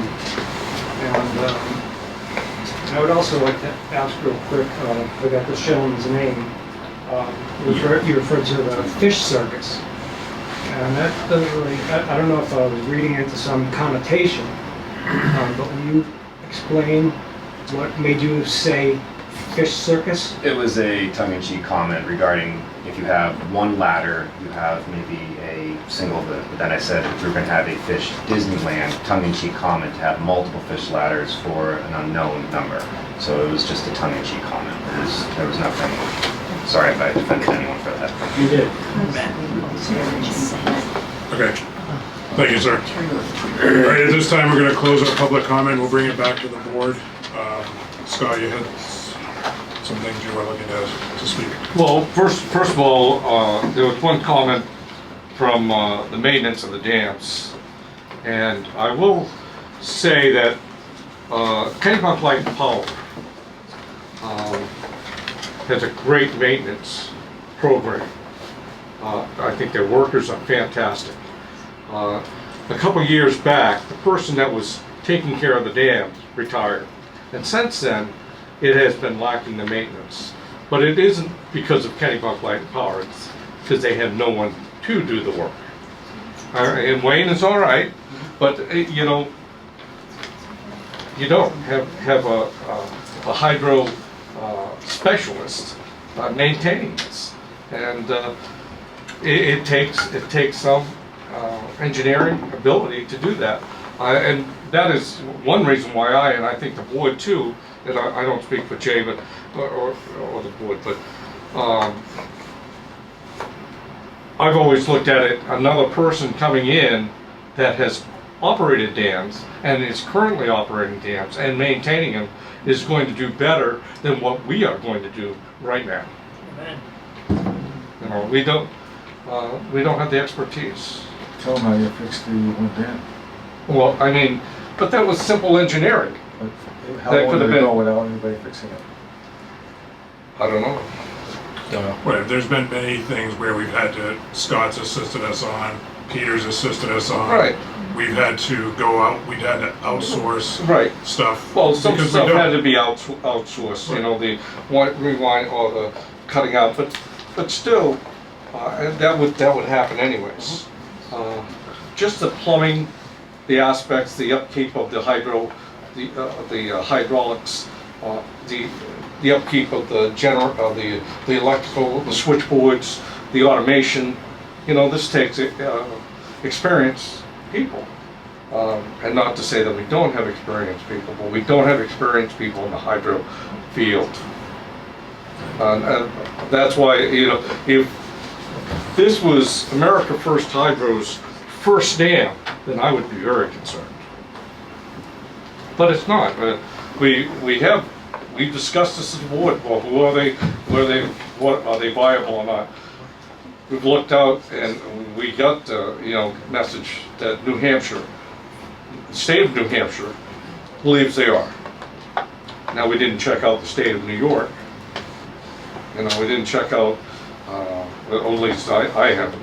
Maybe somebody else checked out their financial statements. But it is something. Maybe they need to come up with a business plan to satisfy the needs not only of us but the town. To say that they can do this, that would answer a lot of these questions here that came out. I think Ian did answer most of the questions for them. And the second thing was that Jay, you mentioned that the community, we needed to look at what the community wants and all of that. And it gets back to the vote back in 2016, which was taken with the referendum. And remember, that was a presidential election. So you'd have to go to Merton again, but the turnout for that election here in this town was tremendous. And even if you can look at the amount of people that voted whether to keep the dams or not, there was a big turnout. The majority of the people in this town said, over 70% want to keep these dams for whatever. And 66% said for hydropower. And now it's even getting to the point of climate. Do we want to keep getting our power?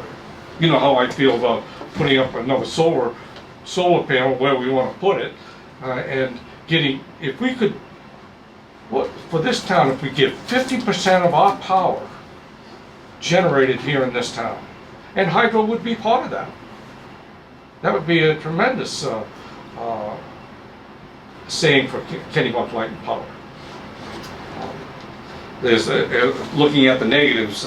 I can talk about that later, but I want other people's stuff. Dan, yes.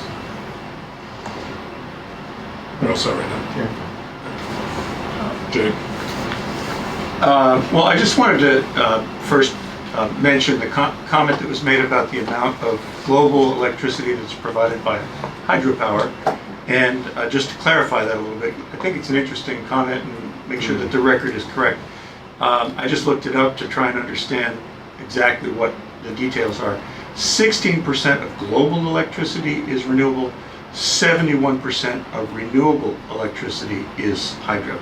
16% of global electricity is hydro, 71% of renewable is hydro. That's just, I don't know how much it has a bearing on our decision here, but well, I think we did have a comment in here that the hydro is not renewable energy, or it's red power, which people might disagree with that. But apparently by that source that they consider it renewable energy. Yeah. Well, I have a question that was just raised by the public, but I guess I'd like to have a more detailed answer. When Ian said we would have a fish Disney World, was the quote. What did you mean by a fish Disney World? Tongue-in-cheek comment, that basically. I realize that, but what was it you meant by basically, if we have one fish ladder, we have a fish ladder. When we start to get more and more, and the overall more and more fish ladders? Yeah, to accommodate different species and accommodate different flows. And again, the imagination is limitless as far as many as you could have. And so that's where I was going with that. It's the sky's the limit. How many angels can dance on the head of the pin, sort of thing. So you were imagining multiple kinds of fish ladders for each type of fish? Chutes and ladders, yeah. Okay. And it's just one of those things where, again, you get to sort of again, the sky's the limit. Okay.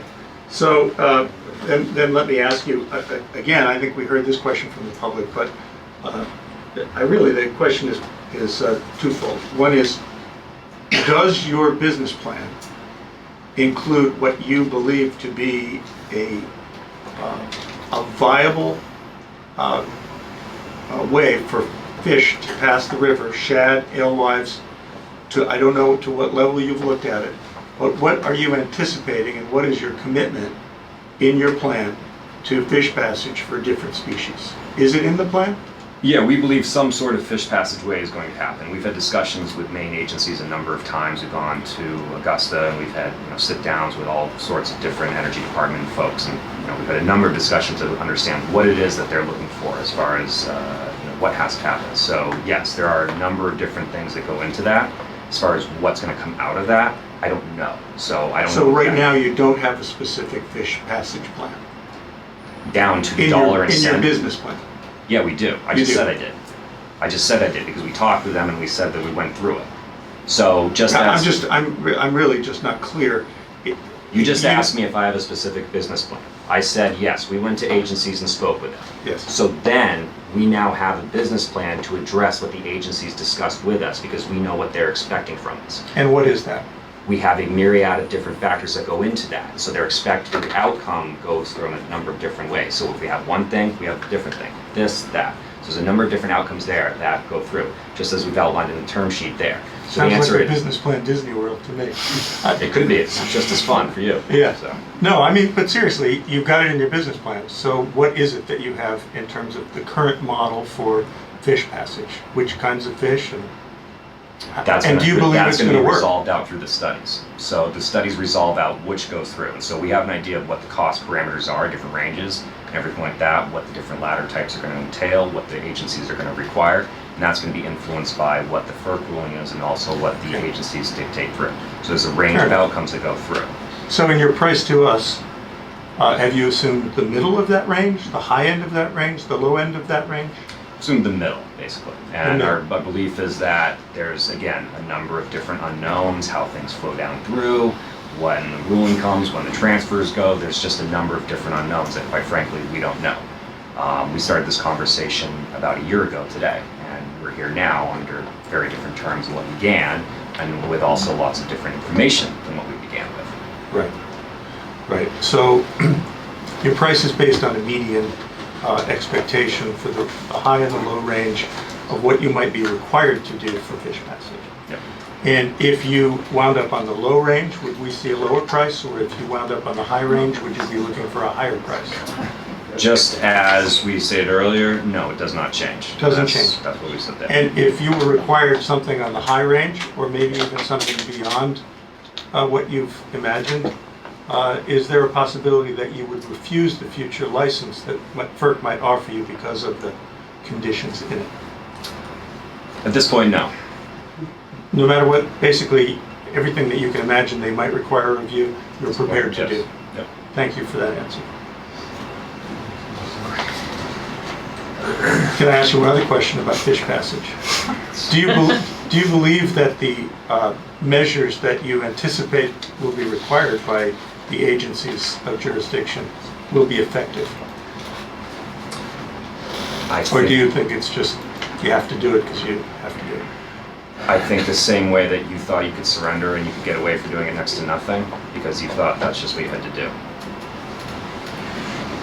I don't quite get the analogy, but do you think that the fish will be able to get passage with the measures that you expect to have to put in? I think that's out of the scope as far as the agencies require us to do it, and if that's what they require, then we still have to adhere to that. Well, I'm just asking because we know that there's a number of people in this community who want to see the fish get through, and not being a fish biologist, I don't know. You're asking. You don't know. Yeah, you're getting into. You've done a lot of dams, but you don't know if fish passage works or not. So if we're going to get into technical details about that, yes, it does work. Okay. So does it work here under the different parameters, under the prescribed parameters? That's something that's unknown because you don't know until you know. Till you try it, you mean? Until we're prescribed to do it. Till you're prescribed to do it. And even then maybe until you've actually done it. But that's, again, I don't see how that is a that is something that we're adhering to the protocols and the regime requirements that are out there. Yeah, I'm not really putting it on you, I'm just asking you. Right, I mean, it's the same as asking, shouldn't have you done more maintenance to the dams? How's that? Because you're required to do it, so is it better to get ahead of the maintenance? I see, thank you. Well, I'm not gonna go there, but I have some very clear views about that.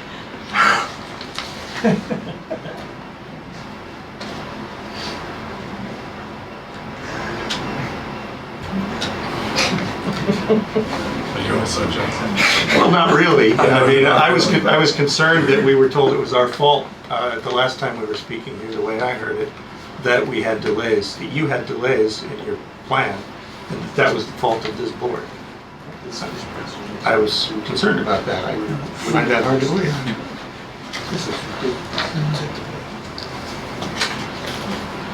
I have one other question. It's a big question, and it's really for the board. I happen to agree with a lot of the people, regardless of our view on the dams themselves and the impoundments and the free-flowing river. I happen to agree that renewable energy, and I consider hydro properly managed with fish passage to be renewable energy, is very important to this community and to the world that we live in today, and that we should do everything we can to get to 50 or 100% renewable energy. And in fact, in the short term, if it cost more, I'd be willing to really seriously entertain that, because I do think it's important. I happen to think we can probably have our cake and eat it too, given the way the costs of renewable are going down, as long as we make a commitment at this board to do it. But I think if we're going to go with an argument and make the argument that it makes more sense to pay more for renewable energy, I think we should be thinking, does that mean we're really willing to do that, and are our ratepayers really willing to support us in that initiative to be green? And I think that this board should have that conversation if we're actually going to take a case and implement it. And I would support it. Notwithstanding the fact that I've been arguing, that we should look at the cost of our current energy, and we should not compare how much more it will cost. We should compare what our option is, what our best option is, and as business people. And then we should decide, are we willing to pay that extra? Not how much little more blended down it's going to increase our rate. So I really appreciate the comments that have been made, and I think it's interesting that both sides of the debate about dams here are speaking to green, to renewable energy. There are different views about what the ecology of the river makes green and doesn't make green, but it's pretty clear that everybody wants us, who's here, at least is speaking to improving our green energy quotient, and I totally support that. I think we should address it as we go forward. Thank you, Duffy, for letting me ask all those questions. As you are. On the bonding, you had mentioned that you'd be willing on bonding. Is there a term that you would be willing to extend that bond out for, or? We'd have to discuss that. I mean, to be honest with you, it's something where this is the first time it's come up, so I haven't really given much thought as far as parameters there. And I also think it's one of those things where, again, how the license goes and how the transfer and everything, because again, we're still defining a lot of what is taking place or could take place. So it's something that that bond that's going to be influenced by that. So. And your next big date is in November, the middle of November, with FERC. Is Yes. that right? That you have to have some reports in and your benchmarks and stuff? Yep, we're going to get our study data and all that. Yep. After that timeline, where is your next big timeline, and what is that? March would be the license application itself. Where you actually submit your application? Yeah. Question for Ian. There was a question out asking about if you went bankrupt or if there was a catastrophe on the dams going, are you required to have insurance? Normally you carry insurance, so that's as part of our facilities that we currently have, we have insurance on that. And then looking out further, so you have insurance on that, and then there are a number of safeguards that FERC has set up. And so it's something where, again, the FERC does not just let dams just go into a state of disarray. There's a number of different protocols that owners of the dam and leasees of the dams have to adhere to on a yearly, annual basis. They have to be inspected, they have to go through various state protocols, and we have to go through a number of different aspects to make sure that the dams are well maintained. And it's one of the reasons why you see such a low failure rate of dams in the U.S. relative to the other areas, because you have a constant, steady checkup on these facilities. And there's, there have been instances, these are all public, there have been instances where individuals have gone out of business, but there's been a transfer of the license, there's been a change, there's been a number of things that back it up. And so these dams, they don't just fall back into a state of disrepair and go away. Once you receive a FERC license, you're held to the same guidelines that we're held to. Correct. For safety. We're inspected every year. We get a list of things that FERC is requiring us to take care of, maintain, whether it's the structural piece of the dams, the safety issues for our staff working around the dams. His license would fall under the same requirements that we fall under, and that's done annually. So I just wanted it out there for public knowledge. How many dams are you and your companies managing? We have 6 right now, and we'll probably have another 2 by the end of next month. And are those all? Massachusetts, New Hampshire, and Vermont. Are those and all Maine, I should under say, separate holding companies as well? They're under the same hold company, but they're all separate LLCs, so very similar to how any independent power producer, NextEra or anything does things. And the ones in New Hampshire, you're working with the New Hampshire Bureau of Dams on, or? A combination of Forest Service, New Hampshire Dam Bureau, and then local municipality. And the others? They're going to be private owned, and then they're going to be municipality and private owned. What is the other municipality? Rochester, and then Rochester, New Hampshire? Yeah, Rochester, New Hampshire. Yep. Can you provide us with a list of references for those other dams and sure. Who you're working with, so that we can reach out to them and speak with them? Yep, no problem. Yeah, Scott. Yeah, and is it possible to get a business plan? Yeah, that's fine. And then would that be open for the public or just for the board? We could certainly make a version open to the public. I think it's pretty clear what our contract rate would be. It's pretty clear as far as revenue. I think getting into the nitty gritty, we could go down to. I don't think we're going to get into tax capture analysis or anything like that, depreciation schedule, but we could certainly get into high level. I think it would help the town a lot if you came up and make sure you have the fish passages. Yep.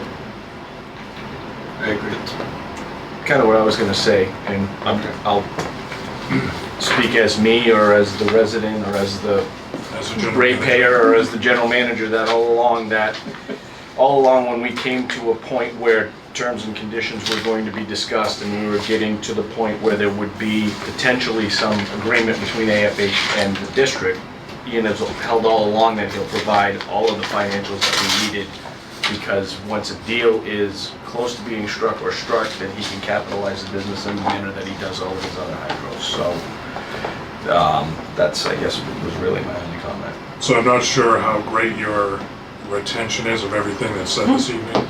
So there was a lot of... You can watch the video.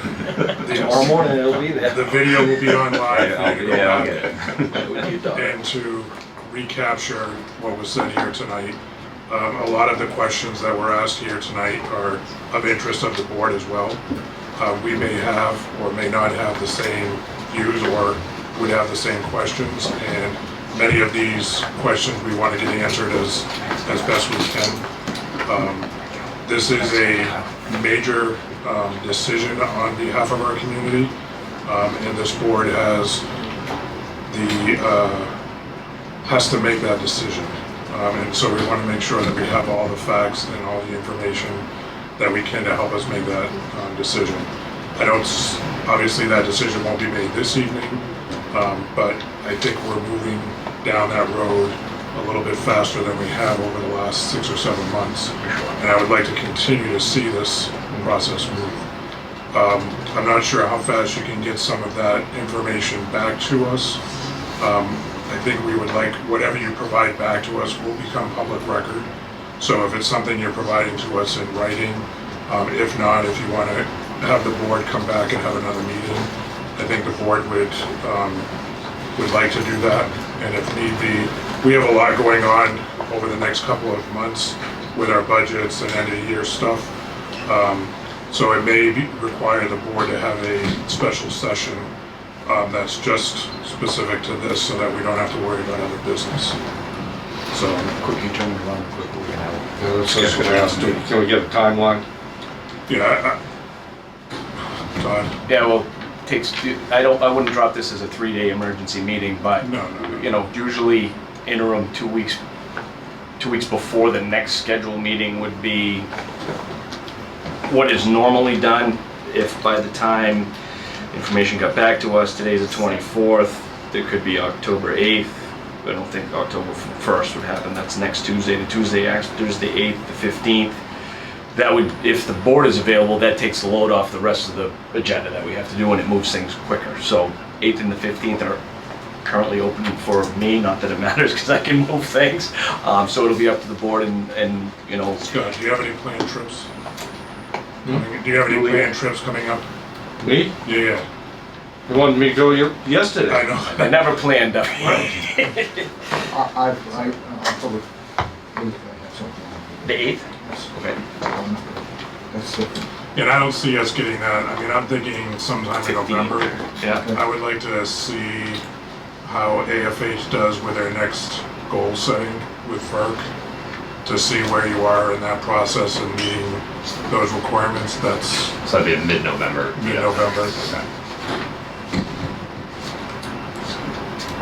I'm seeing that as a date that I want to see how well,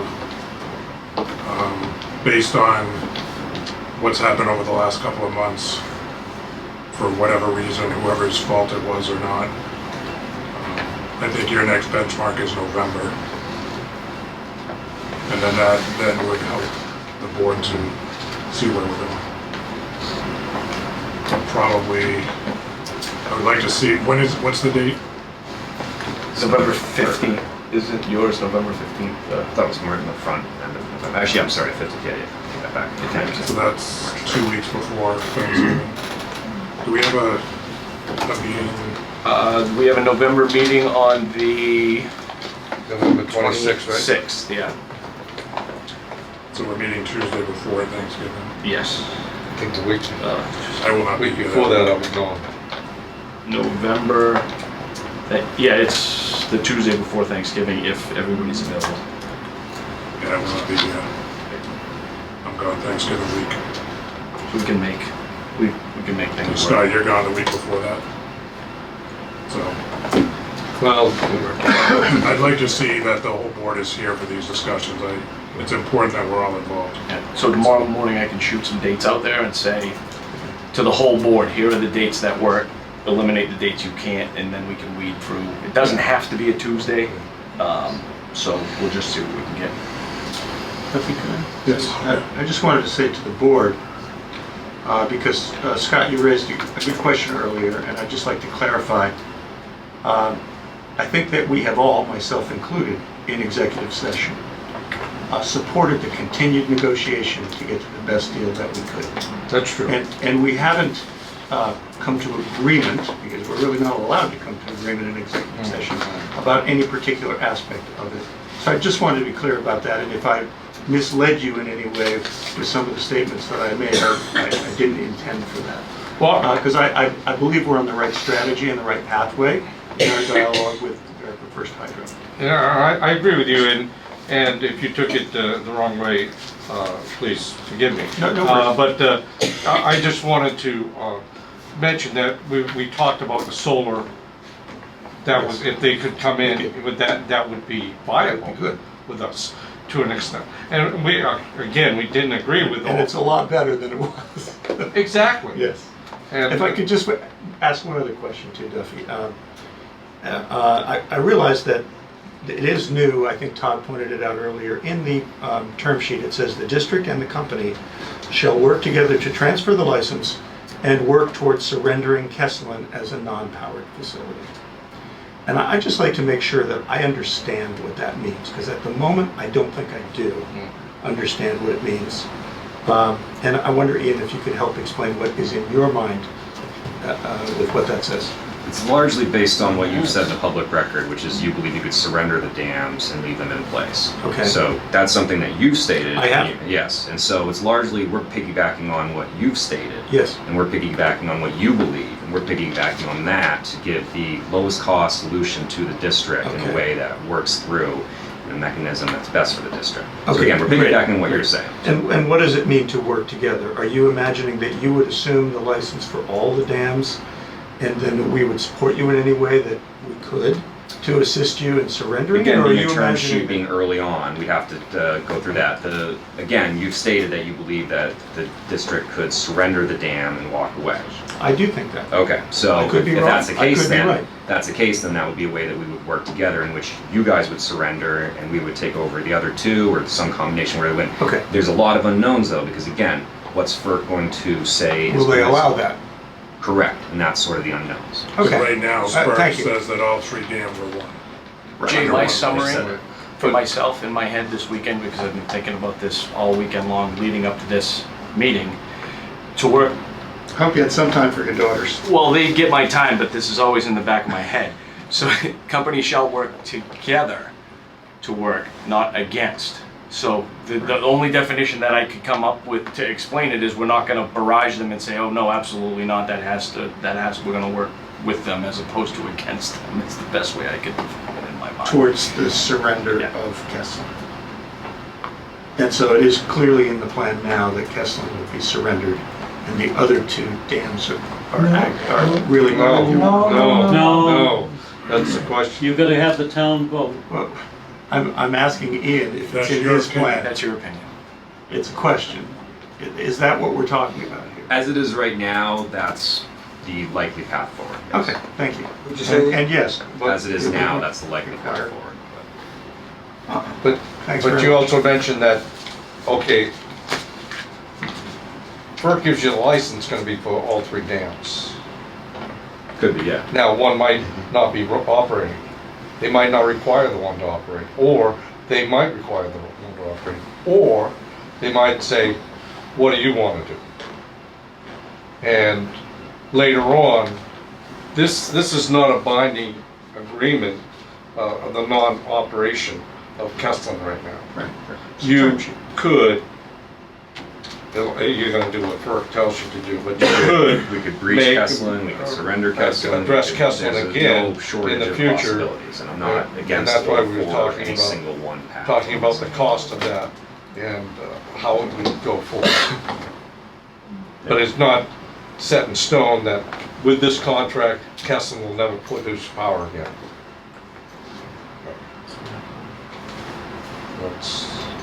Somebody's gonna put money into it. They want power. It has to have a payback, or they're not gonna do Now, it. you were talking about money and putting money into renewable sources. Right. Right there.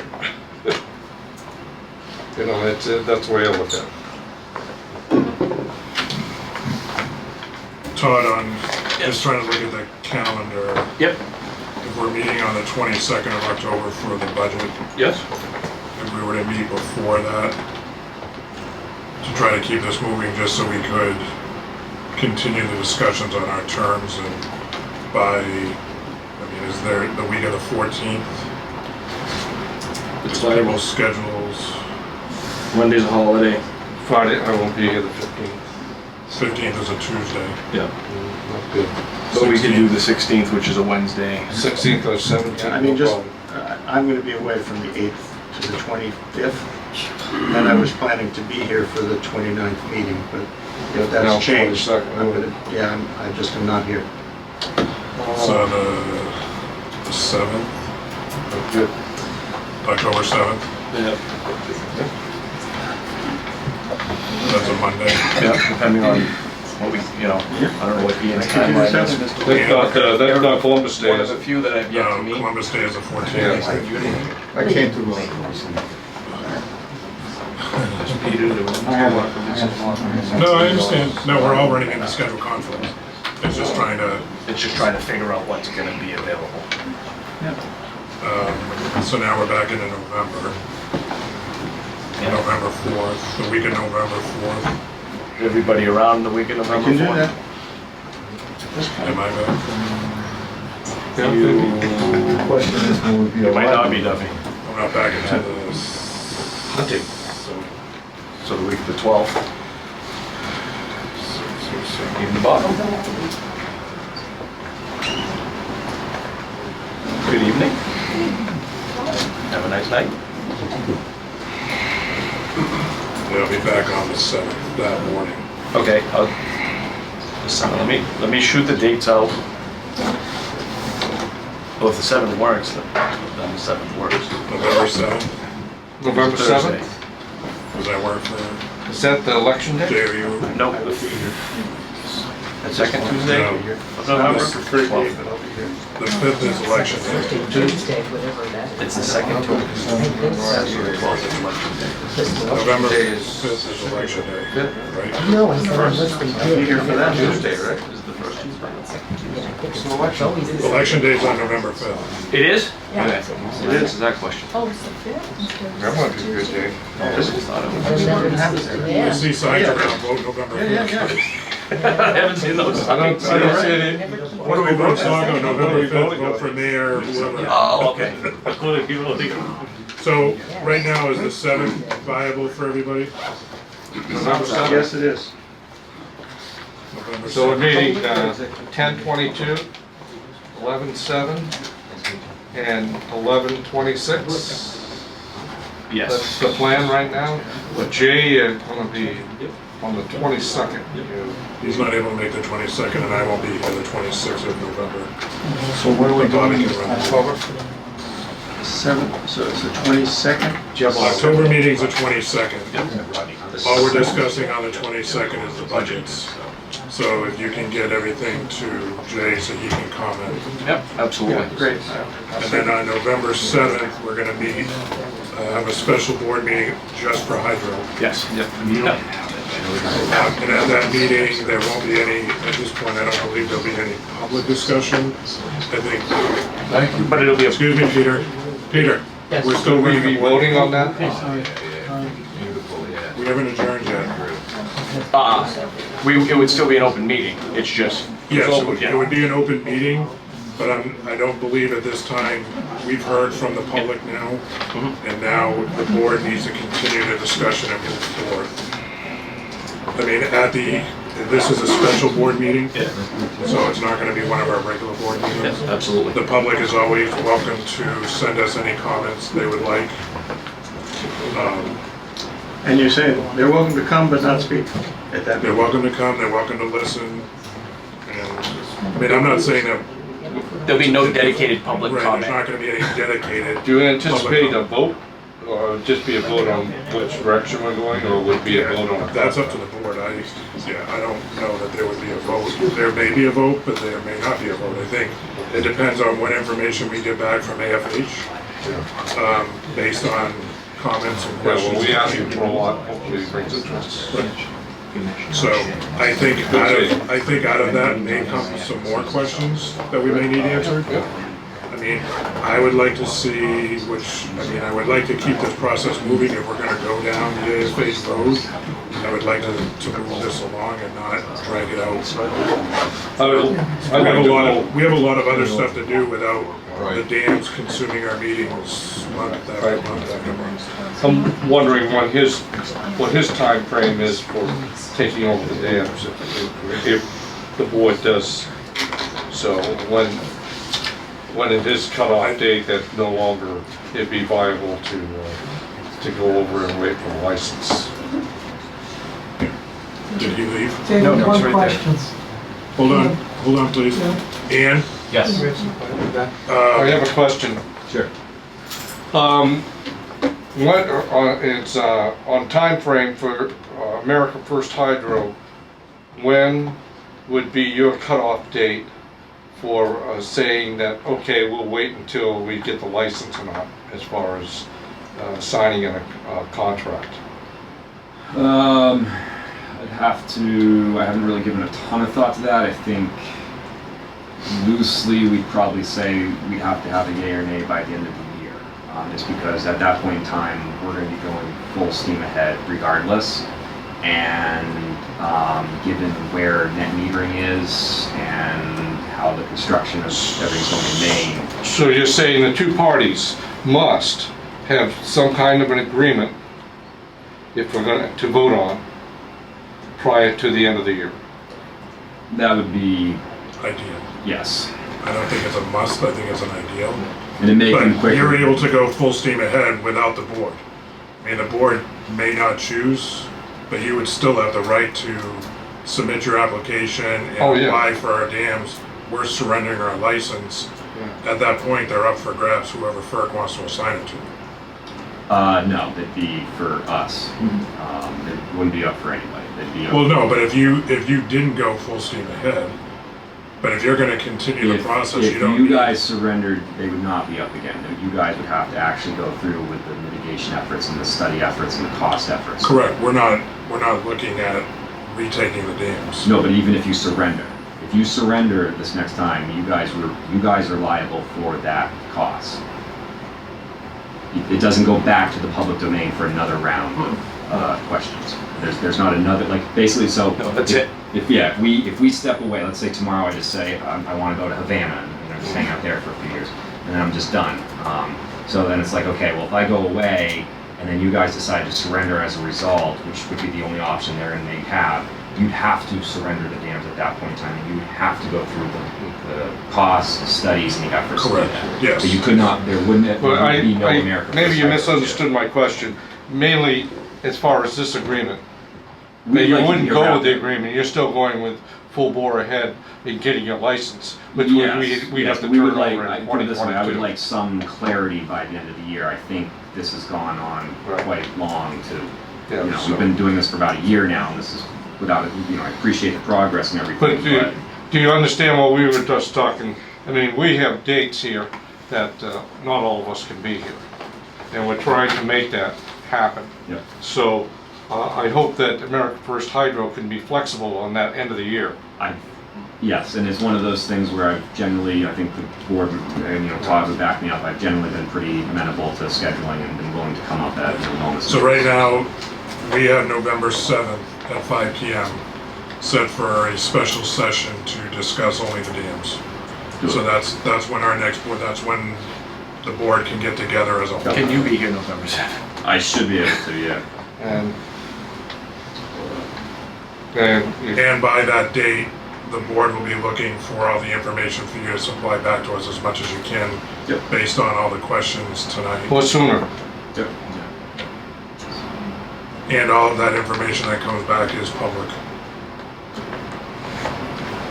So how do we work that, Todd? I mean, we hang on to it until we have the board meeting and then it's published, or is it all immediately?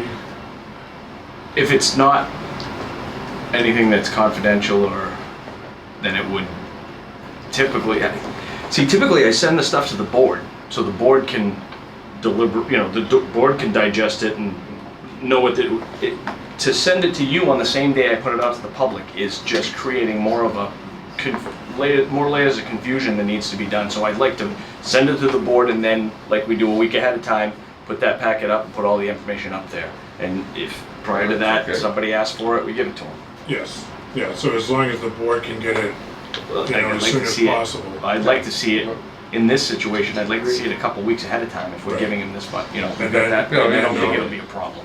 And then that stuff is all released to the public that week before. Yep.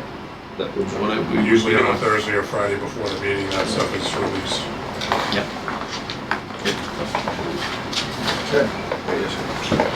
Duffy, the one question I Oh have. yeah, sorry, Albert.